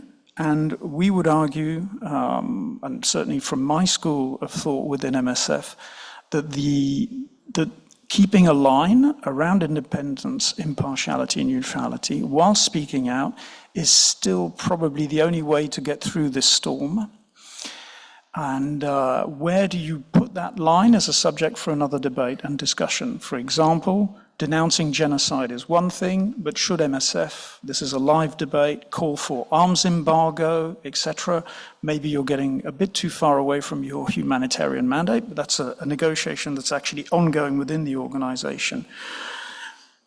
But voilà, so as a conclusion, I would say that just as in 2001, when we were asked, when we were challenged, rightfully, in the aid system, saying, okay, abandon those principles, I think we tried to stick to them, and I think we should try to again. And I've noticed, also it was mentioned this morning, soft power in the very good presentation that was made this morning. I think also we shouldn't be tempted to try and convince Western governments that we can be useful tools of their foreign policy agendas in order to ensure our institutional funding. Thank you. Thank you, Christopher. That was really insightful, very, especially all the examples that you showed that shows clear case studies on challenges around the world. And I guess what I take from this particularly is like, you really need to understand each side as best as possible and understand what, and negotiate with them so they can understand what is the also benefit of humanitarian assistance, and in your case, particularly health assistance. That was really great. Thank you so much. So while staying in the present, we should also perhaps think about how things may evolve. So I want to turn to Michelle on my left now.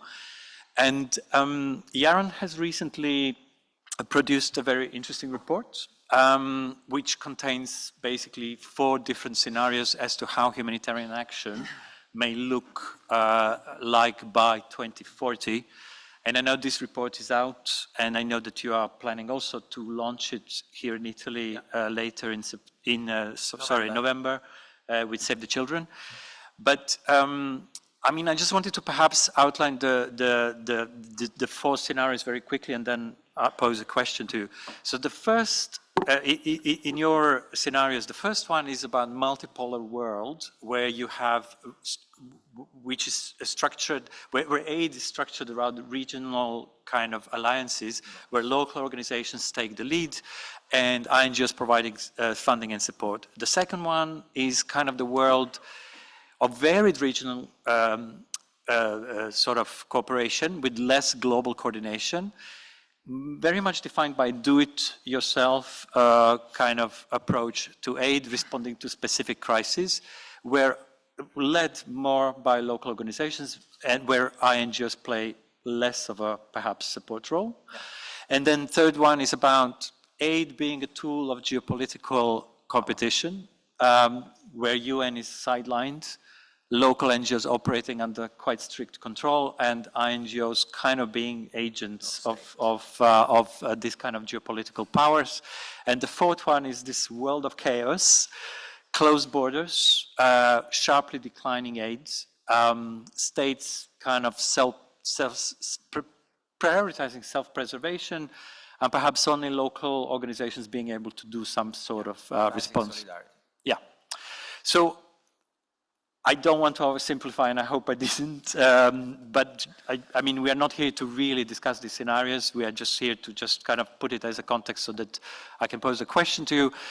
And also just to also recognize that scenarios are not predictions of the future. They are basically useful tools that help us exploring what could happen, what could be plausible scenarios in the future, to help us think through how we should position ourselves and plan for that future. So if you look at, I don't know if it's easy to answer that question by looking at all 4 scenarios all at once, but maybe I ask you to try. What are your thoughts on what kind of strategic shifts does humanitarian system need to undertake today and in the near future to still remain effective and to still be able to provide adequate assistance to affected populations across, all these scenarios?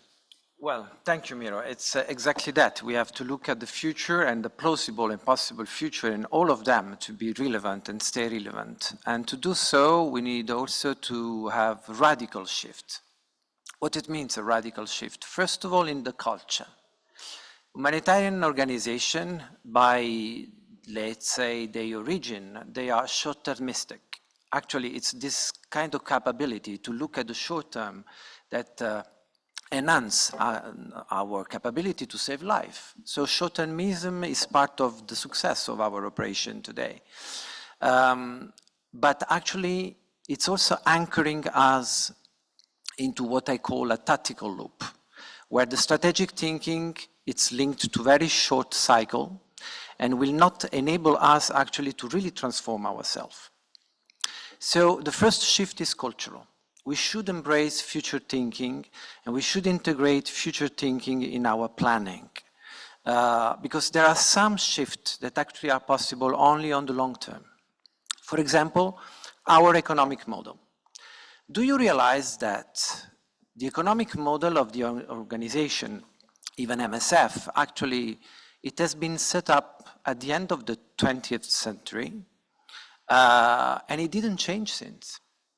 We went across two major digital transformation. We went across the globalization of the world, and we still have the same economic models that the 70s and the 80s mainly.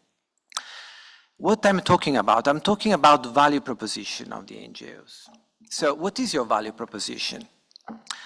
To synthesize, I have prepared some slides, but maybe I will just try with my words. To synthesize, you have actually the capability to mobilize resources and to distill those resources in programs and operations.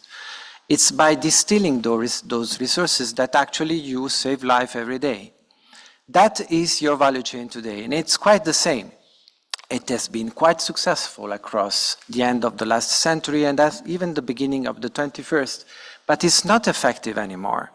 And actually, it has been so successful that even local NGOs has replicated it like clones, of international NGOs. So we have a double problem. We have created also little Frankensteins that are unable to change themselves. I'm looking at Yves because this is a long discussion in the localization space. So what we need to change? The world in the next 15 years, the crisis you are living today, the financial crisis, and the legitimacy crisis is not new. It's something that has been announced already, actually even in our report in 2017. But because you are close in a short-termistic loop, you are not listening. Change is already hard. By ourselves, it's very hard to change, and even if you want to change home, it's very hard to think about how you are going to change it and how you are going to plan your change. Imagine for an organization. It's very hard. But the problem is that time is short and changes are happening so fast that you need a major change, a radical one. And this is where actually we need to look at a new value chain, a new value proposition. So there are some values that NGOs, international NGOs, so even for the sake of our understanding, we need actually to clarify that we need to stop to think that humanitarianism, it's the word. We need to stop a little bit this navel gazing or little committee talkings that actually are not enabling us to really look at the system and the systemic complexity. The humanitarian sector is just a subsystem of the aid system. And the aid system, it's a subsystem of the financial globalized one. And it's nothing. The weight that we have is nothing. And the people that today are telling you that we need to diversify our economic model, we need more private funds, these are litanies that are very dangerous, because if you think that by becoming dependent to private funds, you are saved by the financial crisis, actually you are just preparing your tomb. Because the political power today is not directed and managed by politics. It's actually managed more and more by oligarchs. And behind oligarchs, you have political power, you have economical power. The philanthropy of tomorrow will be highly politicized. And if today, if you are escaping from some condition of big philanthropies that are private, I don't think so that in the next 15 years it will be the case. So private funds are not also the solution. So you need to think differently about how you are going to mobilize resources. And there are other things that you can exploit. Charity entrepreneurship should become a reality. You have to change completely the way how you are raising funds. And if by 2040 you are still dependent to institutional fund, it could be a choice. But you are going to become most probably an agent of state. Most probably. So more than 50% of your funds need to come from different sources. You need to introduce and educate yourself to business intelligence. How to value what you create every day in a way that actually can serve and save life. And at the same time is also giving you the minimum of funds to exist. I make you an example. This is really true. It happened actually during the 90s. Action contre la faim, I have been director of the strategy for Action contre la faim International for 4 years. I have been diving in the archive and studied the history. We used to have in Action contre la faim in the 90s one of the best and most performant research department on nutrition. And you as humanitarian, I think you know what is F100, F75? These are therapeutic milks. They have been conceived in the 90s by a team of researchers with the support and the help of Action contre la faim. But when the patent was posed on the table and say, can we exploit this patent? ACF decided to say, ideologically, we give it to the public. Some of the teams of the researcher, they created a society. They have bought the patent and they exploited it for 15 years. And this is how Nutriset is born. Nutriset today is one of the biggest multinationals that actually created itself on this therapeutic mix and other products. It's very, I'd say, unfair to judge, a posteriori. But let's imagine another story that can be our story of the future. A lot of international organizations, including MSF, Médecins du Monde, they have huge research department. And because of their geopolitical footprint, they are at the forefront of innovation. But intellectual property, it's something that they do not master, for example. They don't know how to manage intellectual property. If I reverse the story, if today, for example, ACF is going to, why not, create a new, very nutritious product and deposit the patent and exploit the patent, it can have the liberty to decide to give the license for free to the countries that are in a developing situation or to local actors that would like to exploit the patent for free.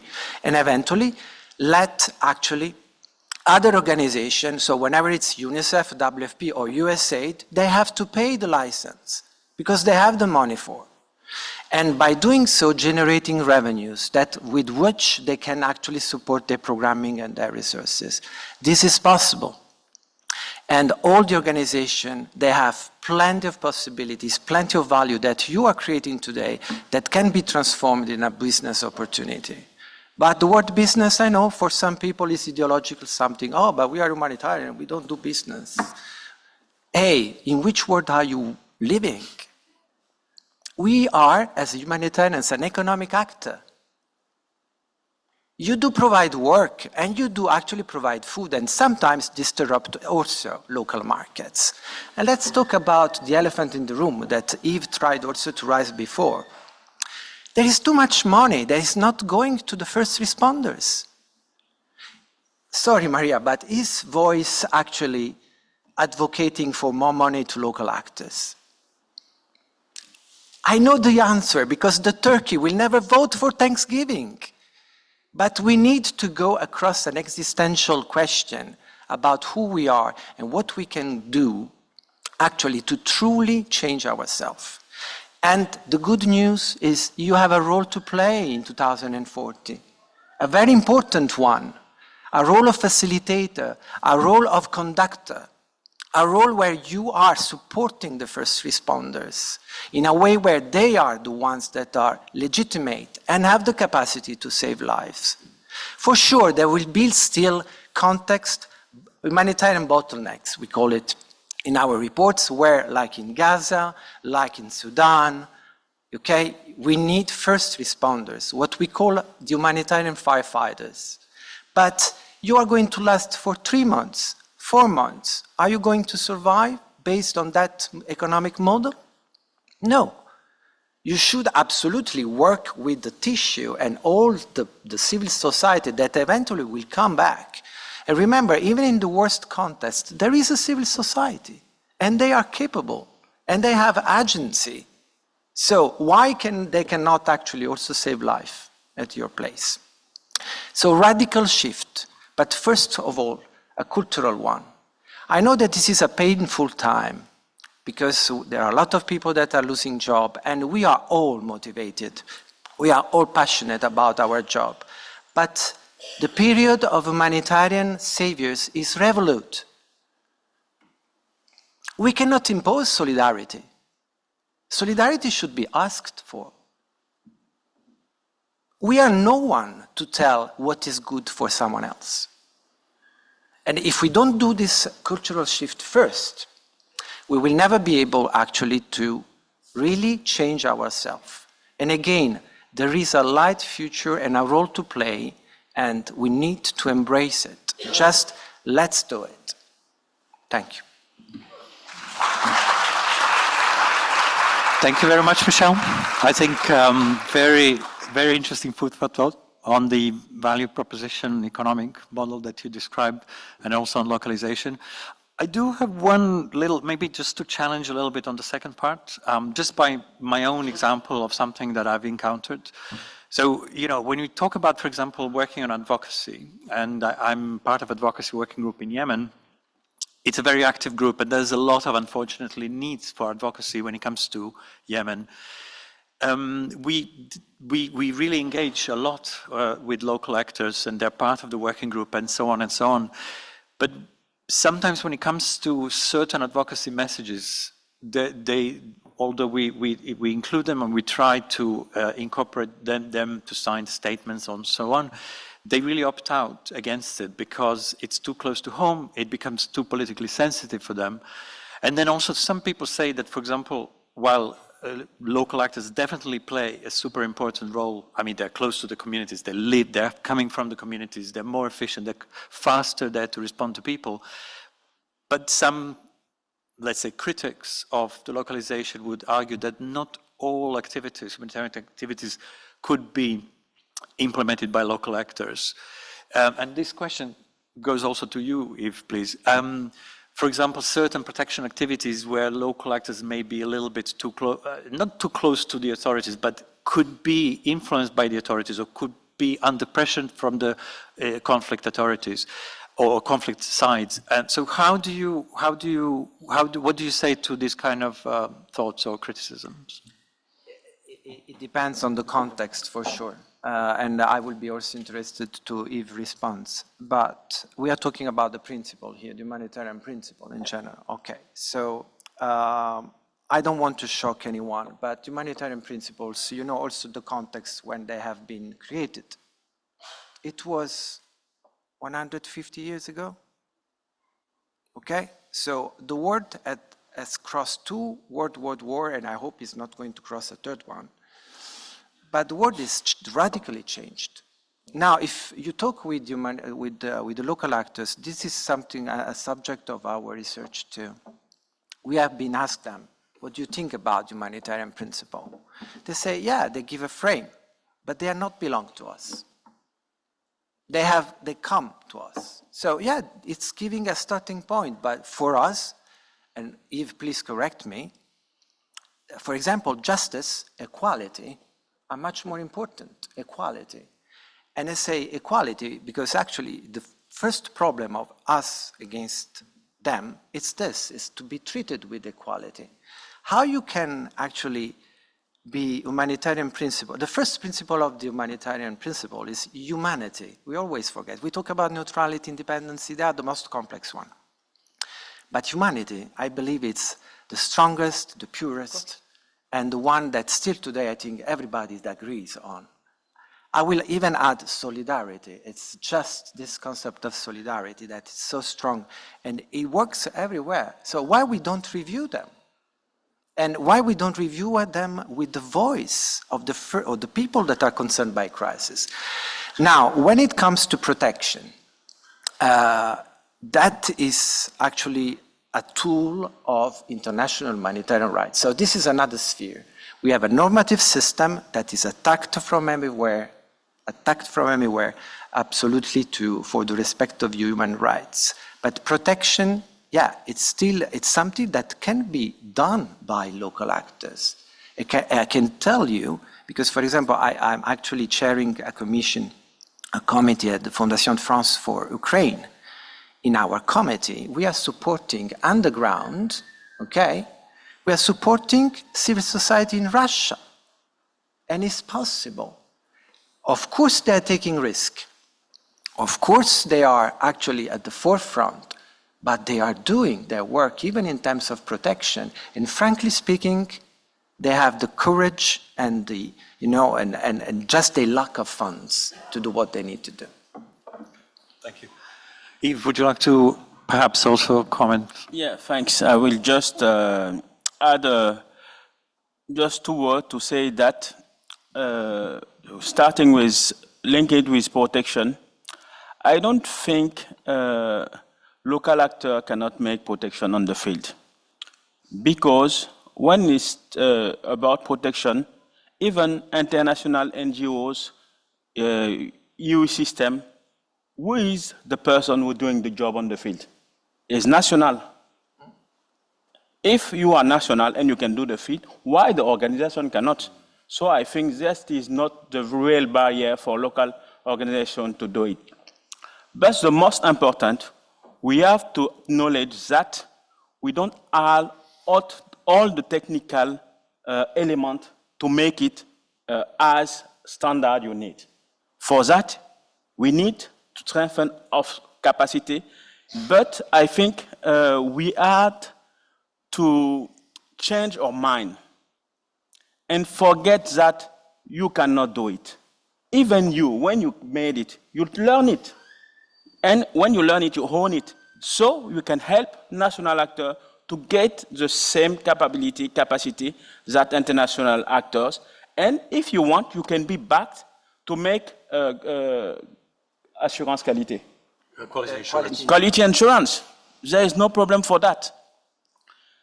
Il y a un autre point sur... Advocacy? Non. Power dynamics. Power, le pouvoir. Le pouvoir pour les organisations locales. Oui, mais je pense que je me suis un peu perdu dans... Sorry, I want to intervene, but as I speak in English, I have to think twice. So sometimes I lose my word.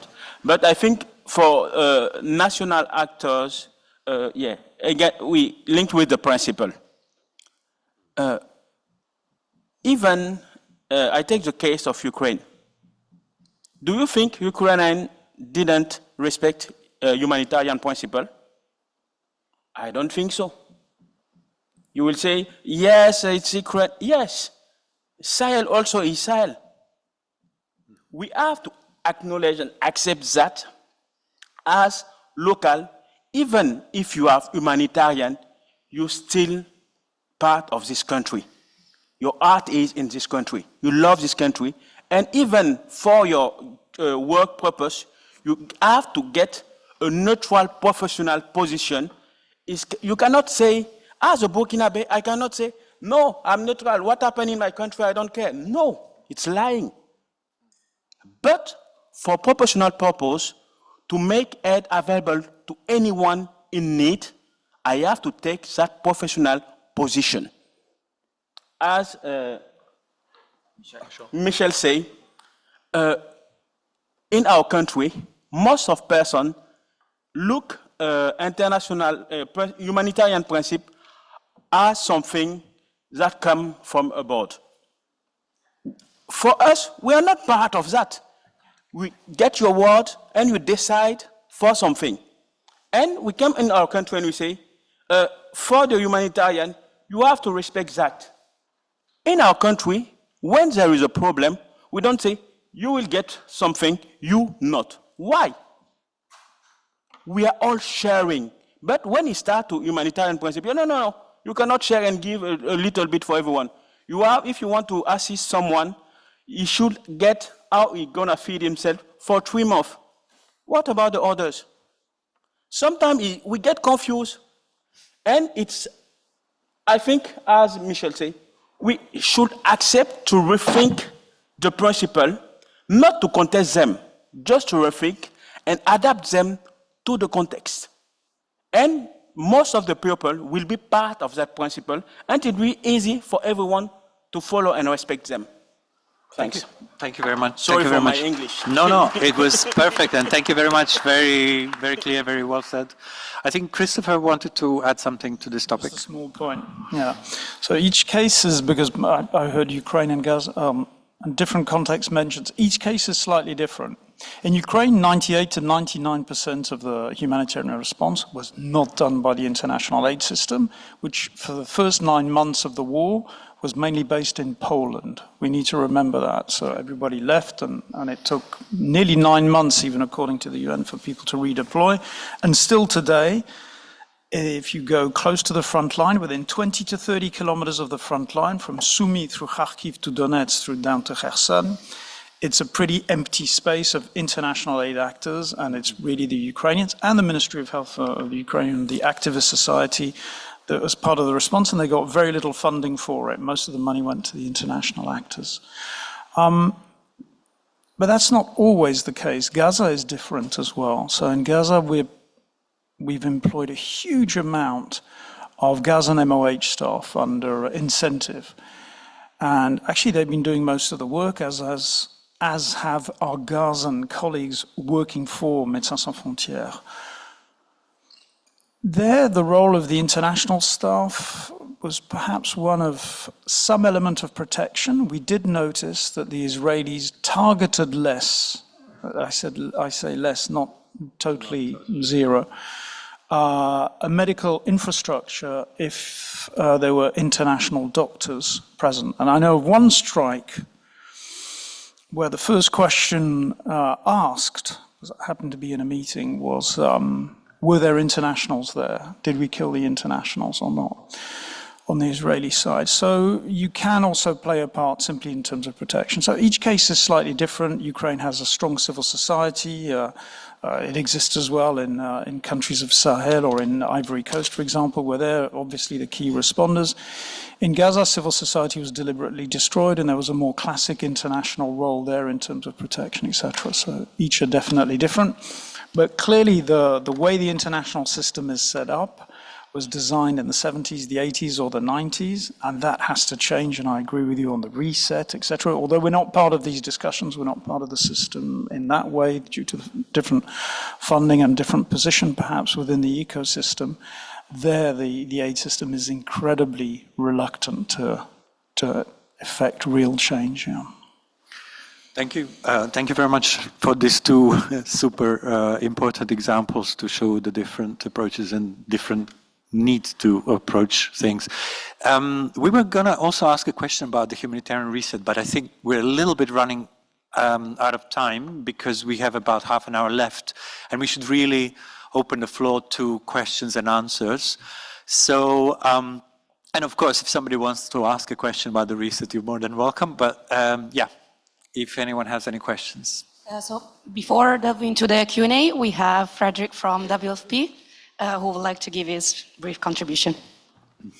Thank you very much. And Frederick Leelson from World Food Programme, Director of Humanitarian Diplomacy. And actually, I think it's quite easy to come after this panel, because I think what really Michel made clear, we're not living in a world where business can be done as usual. I think that's pretty clear, and we're not going backwards. 2040 will look very different, and we need to adapt as a system. And I think you made that point very clear, and of course also even in the sense of really how we need to change the way as an international system. Christopher, I think you really pointed really out the enormous challenges we're facing, right, as a system. My executive director, Cindy McCain, said it's never been harder to be a humanitarian than today, and I think, frankly, I could we could add that it's not going to be less so moving forward towards 2040, as you pointed out, Michelle. And of course, I think that is part of the reason why we from WFP side, and we're not the only ones, but have invested in humanitarian diplomacy. Now, humanitarian diplomacy, I know it's become a little bit of a buzzword in recent years. Some say, of course, what is really new here? I mean, it's something that many actors, including MSF, certainly has done for decades, right? Negotiating access to affected populations, and so in that sense, it's not new at all. But I do think at the same time that, and I think Christopher, through the various examples that you sort of gave from different parts of the world, really also demonstrated what has really changed in the environment. Let's say, going back to the 90s, as some of your examples were from, negotiating access was very much focused on non-state armed groups, even some of the terrorist groups that were labeled as Al-Qaeda and ISIS, for example, with this sort of understanding that, or view that it is because these actors, they are not as well informed, they are not as aware of humanitarian principles and of the different articles in the conventions or the basic tenets of international humanitarian law. And only if we sort of train them, if we speak to them, if we dialogue with them, then they will come to respect at least not all of it, the whole body of it, but certainly some of the most basic principles. I think the real change is exactly what you said, Miro, is that what we're seeing right now in terms of IHL, it is being weakened not only by, or primarily by non-state armed groups, but by states. And it's happening in a much more dramatic fashion. I think the conflict in Syria a decade ago really sort of magnified that. And of course, right now, I mean, we spent a lot of time on Gaza, which is, of course, the case in point. I mean, I think, Christopher, you made it very clear through the examples you gave. It is not because of lack of knowledge of IHL that the Israeli Defense Force or the Israeli authorities did what they want. On the contrary, they got some of the best IHL lawyers in the world. So it is due to very deliberate decisions, well-informed decisions that is happening. And so when it comes to Gaza, it is not because of a lack of knowledge of IHL. When it comes to Sudan, it is not because of logistics problems or because we don't have trucks that we cannot deliver food into El Fasher or Kadugli or Kordofan areas, right? In Yemen, as you mentioned, Miro, it's the same. It's not because of the de facto authorities in North, the Ansar Allah, do not know that one should not occupy UN premises or detain UN staff. I mean, currently we have World Food Programme 23 staff that are detained and our offices are occupied. It's not because of lack of knowledge about the Convention on Privileges and Immunities that is happening. And so I think that is really the reason why I think humanitarian diplomacy, why we have made that investment, because we cannot just, certainly, and a lot of time has been spent on funding, we certainly face that challenge too. We are 40% less funding in 25 than in 24, with massive, of course, layoffs of staff and so on. But funding is not the only challenge. Certainly we need to work to get on that, but it is also the non-funding ones, the political challenges. And the only way forward, and I really agree with you, Christopher, is really to engage the dialogue with those that make those political decisions, whether it is to block access to areas or to deny people food or to use starvation as a weapon of war. I think that is the only way forward, and that's why we have done that deliberate decision to invest in humanitarian diplomacy, and now as part of the reset to UN8, as you call it, I think we're also deepening collaboration with other UN agencies, because it cannot be one UN agency going alone, and we really hope also, of course, working closely with, and I think one of you are based in Geneva, really expanding that also, of course, with the NGO community as well. So that's just what I wanted to pitch in terms of, it is not the solution, there's no magic wand to it, but at least trying to find ways how to address that world of 2040, as you pointed out, we're heading towards, Michelle. Thanks. Thank you very much, WFP colleague. So can we take some questions? Let's take 3 questions at a time. Good morning. So my name is Martin Oslo. I'm the Director of Programs for Intersos. The question is for the panel, but maybe more even for Yves and Michel. It's about the narrative behind the humanitarian assistance. In fact, today it seems that the whole narrative around humanity, which is still strong and essential for us, may not work as it was in the past. Here I'm thinking about, this layer of representation and what people trust beyond the actual position they can take and the actual interest they think they pursue. It seems that today, saying that there is a world where it's impossible to let massacres and people dying without assistance is not acceptable. It seems that this kind of thinking is decreasing.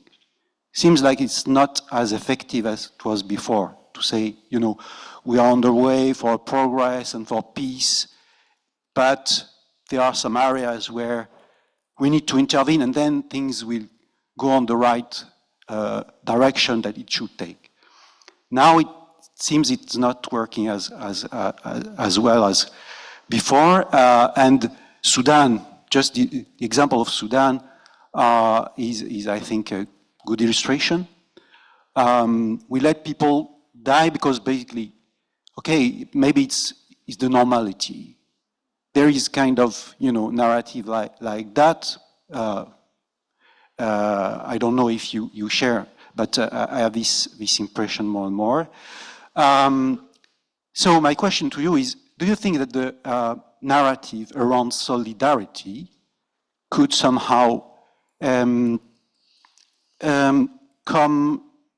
to support the previous one and to strengthen it in a world that is more globalized than before, showing that, making bridges with the others will be our own salvation somehow. That's just to check what you could think about, just to reconcile the two narratives that are now, presented in this panel.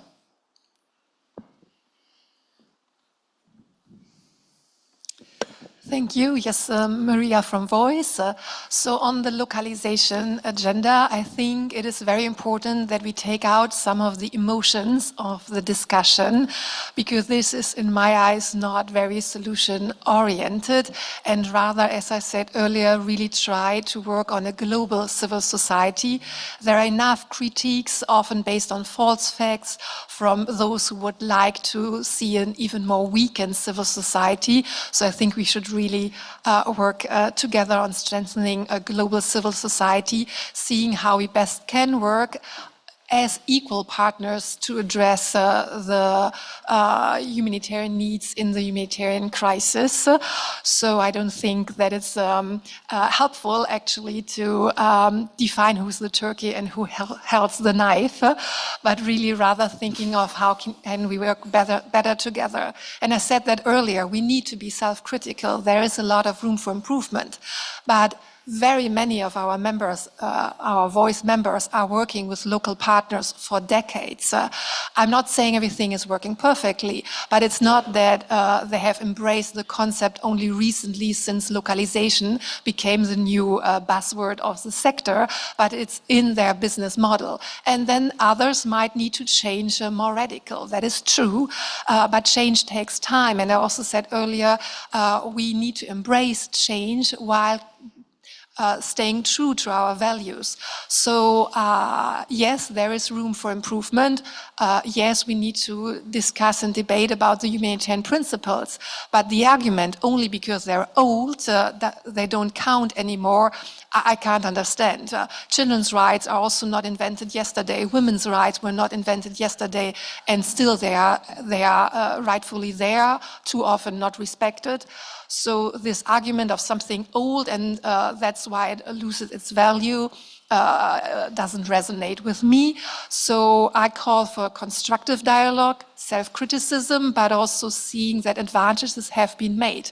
My colleague from the Voice Secretariat is just today in Beirut talking to the Lebanese NGO platform. So we do open our spaces, our discussions, look for new alliances, and I think this is the solution-oriented way forward. Thank you.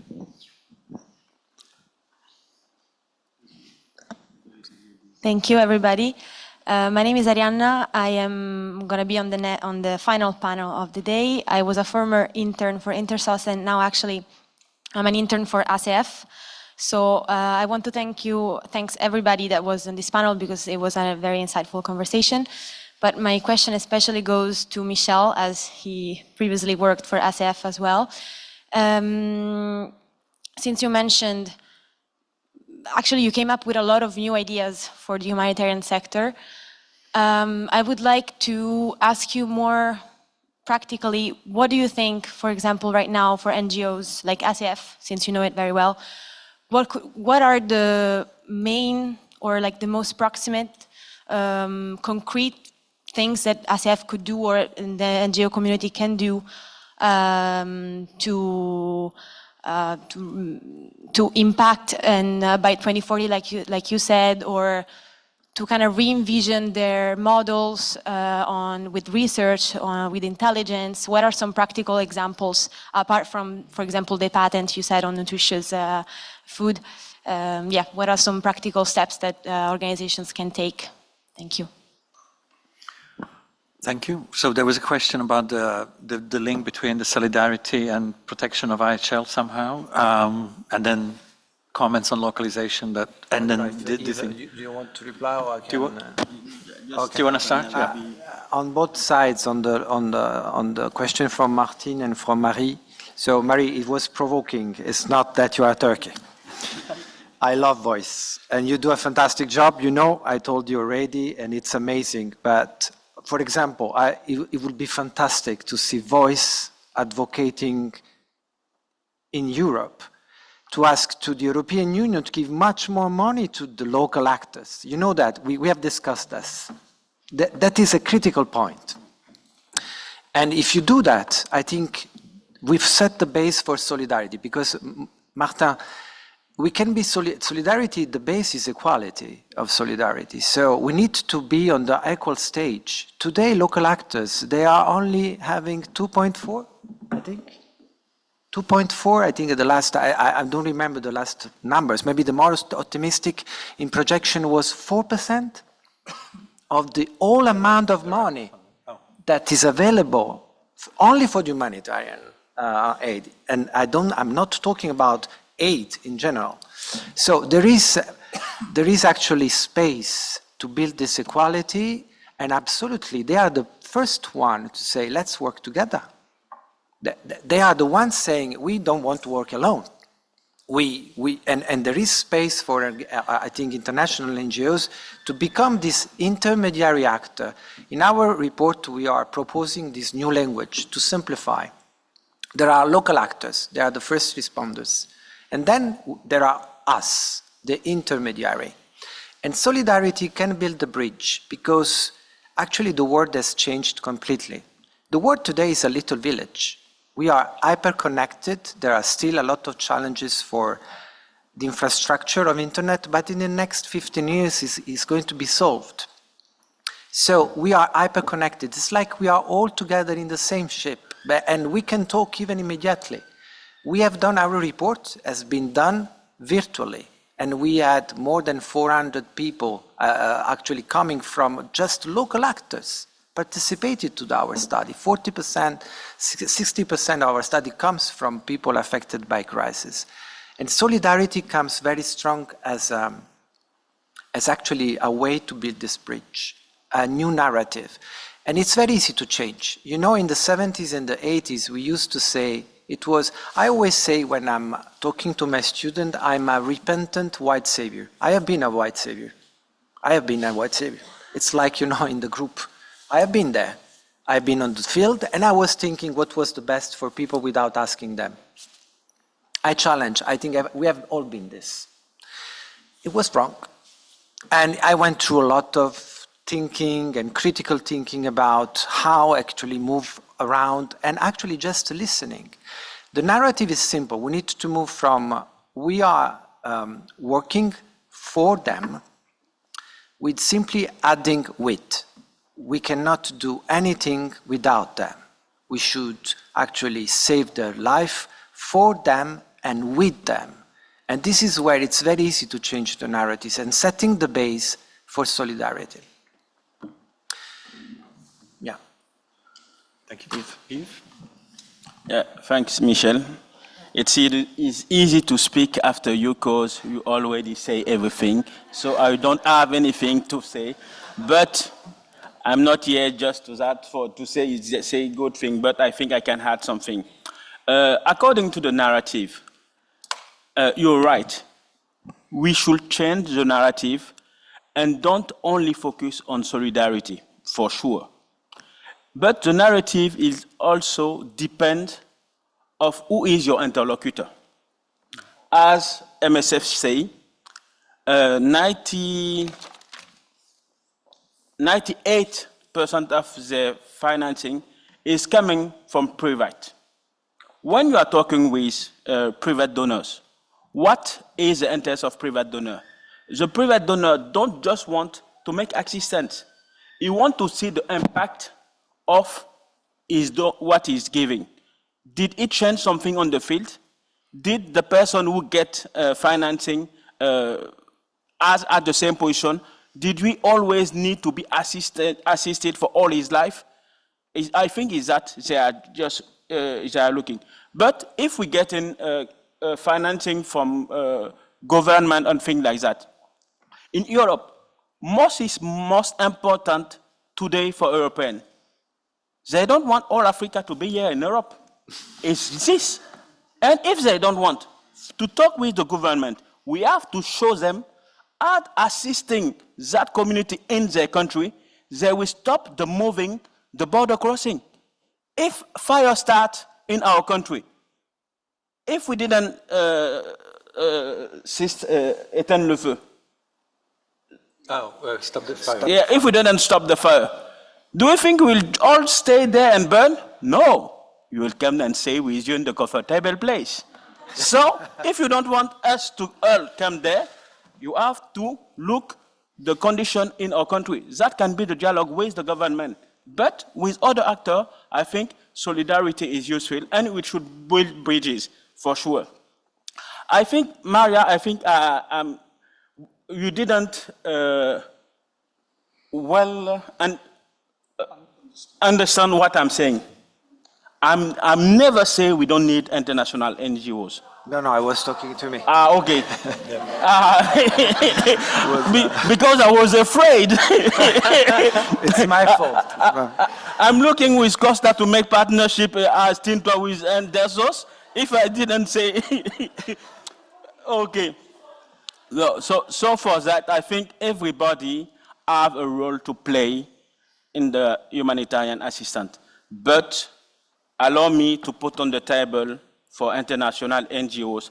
As you say, it's a decade we are working together. I think it's time for you to say to the donors, we are working together for 10 years. And today, I can say you that NGOs is less risky because I train them, I work with them. But it's look like international NGOs, you are professor of university. Local NGOs, we are students. But each year, we have to renew our degree. Every year, we renew our degree. Please, now I think we graduate. You can say that NGO graduate and can do the job. I think it will help. I love how you cut straight to the point, Yves. I think Christopher wants to say something. On one, I sympathize with your portrayal of the situation, Yves. Having said that, a lot of the, for example, recently in Ukraine, a lot of the Ukrainian aid organizations that are working in, I think this is what you're proposing, under the intermediate of international NGOs filtering the vote, have found it incredibly difficult, just the bureaucracy.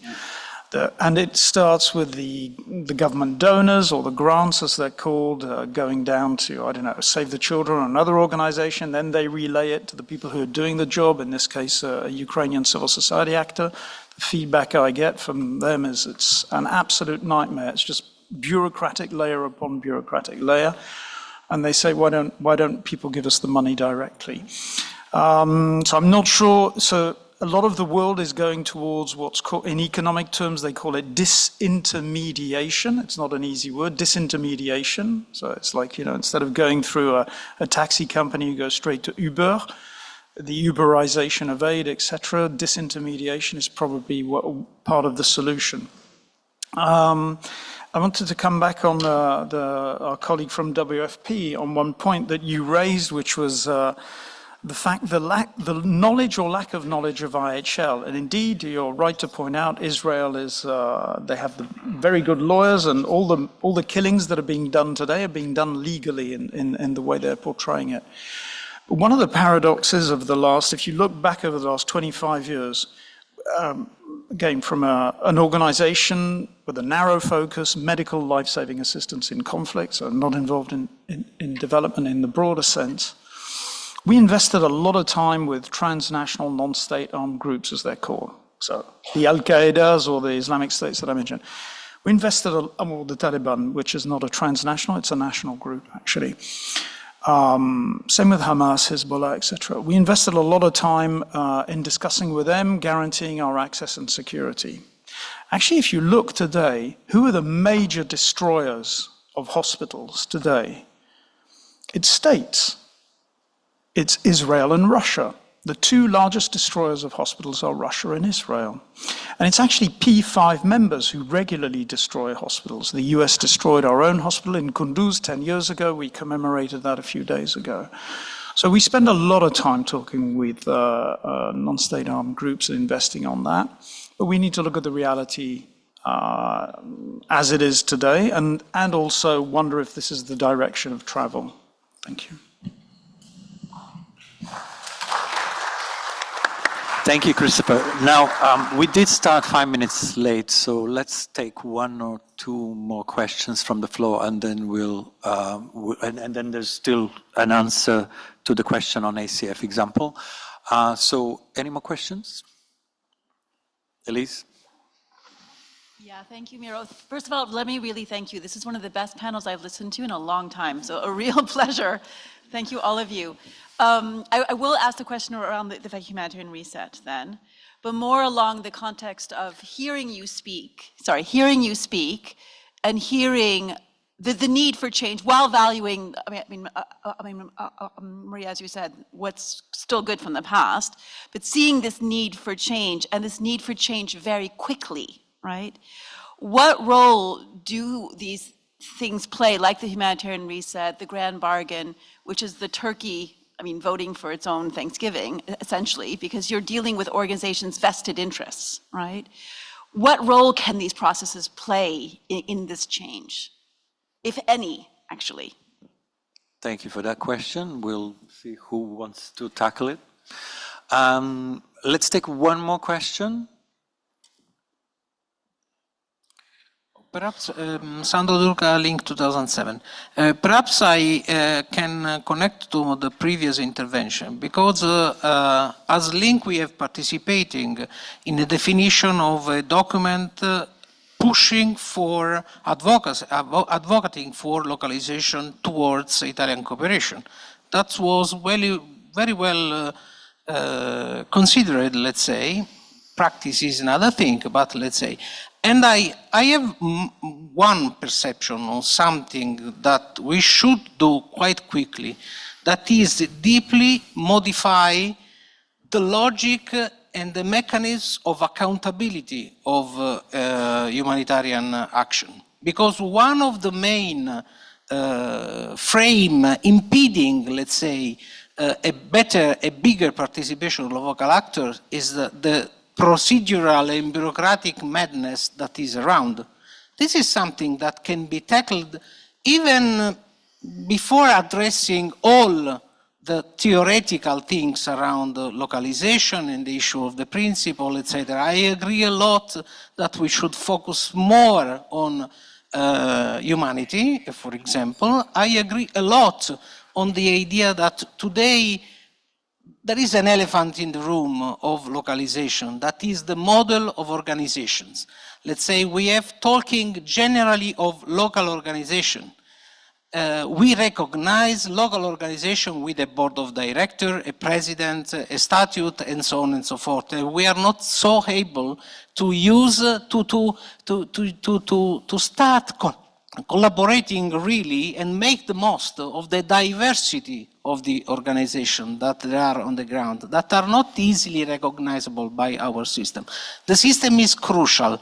What we should maintain is a sort of a system, because a humanitarian system is something that can give us a minimum level of predictability of the humanitarian action.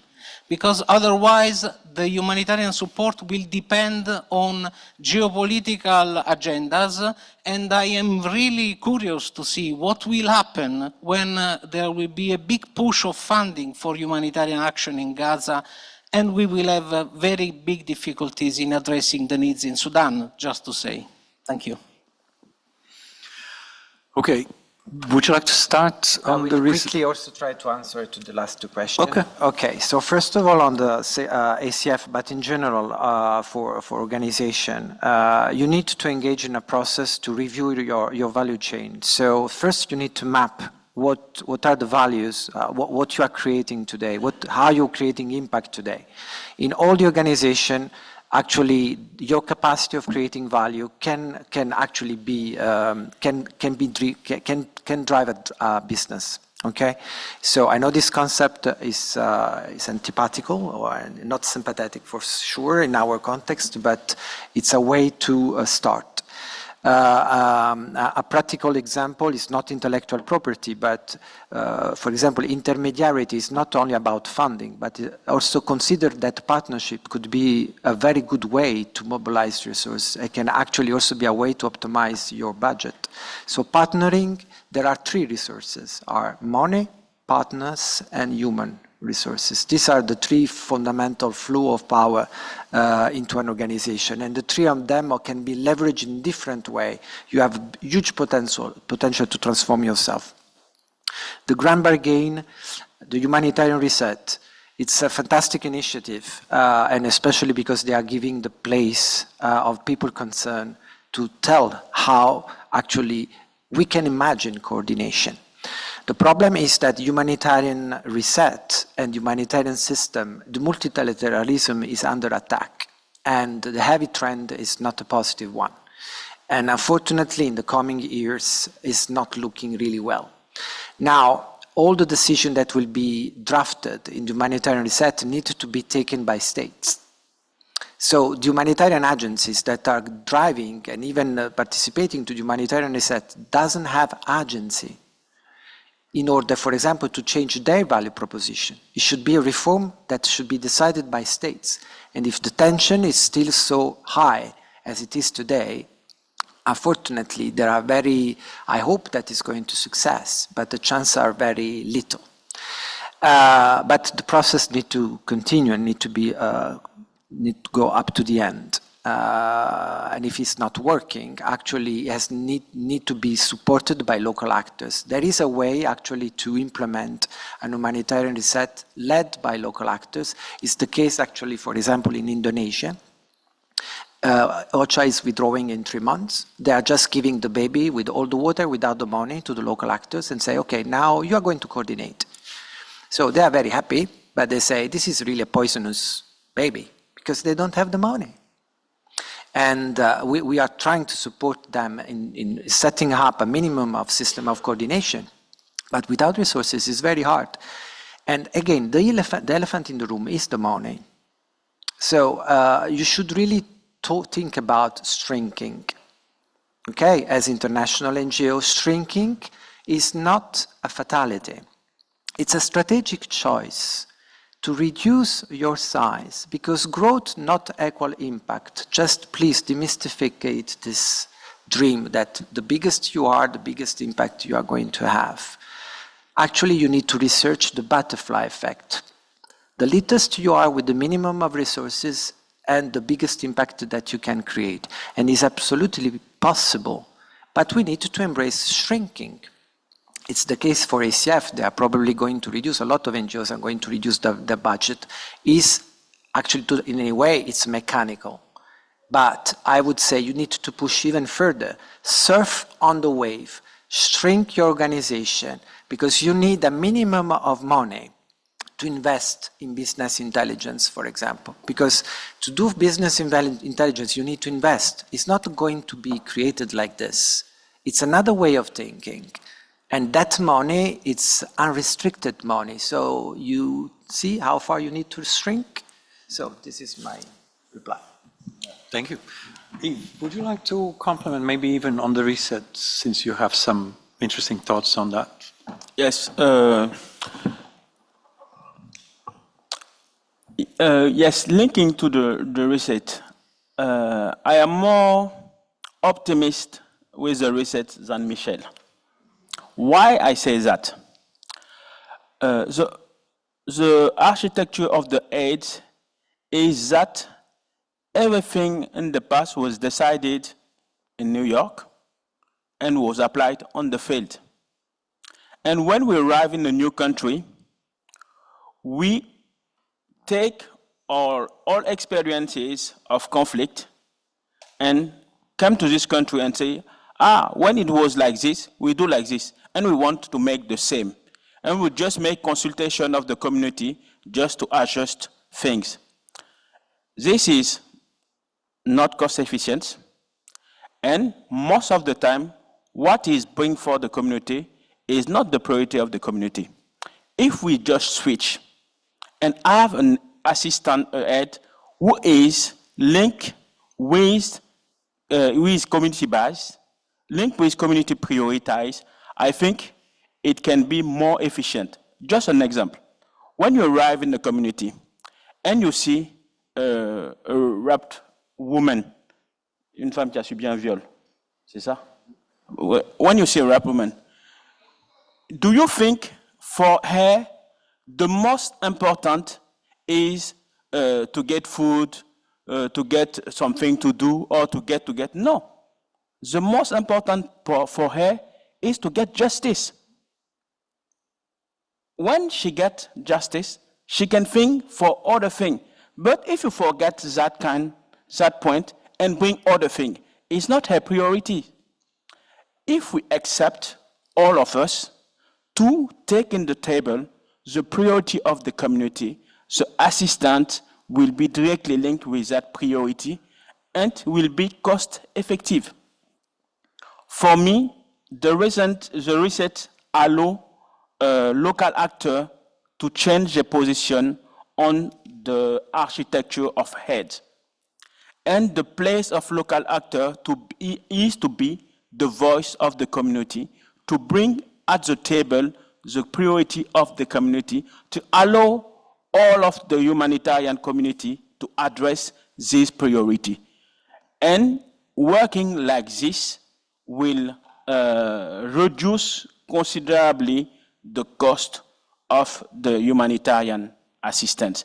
So I think the reset can be a good thing, but we don't make as the grand bargain.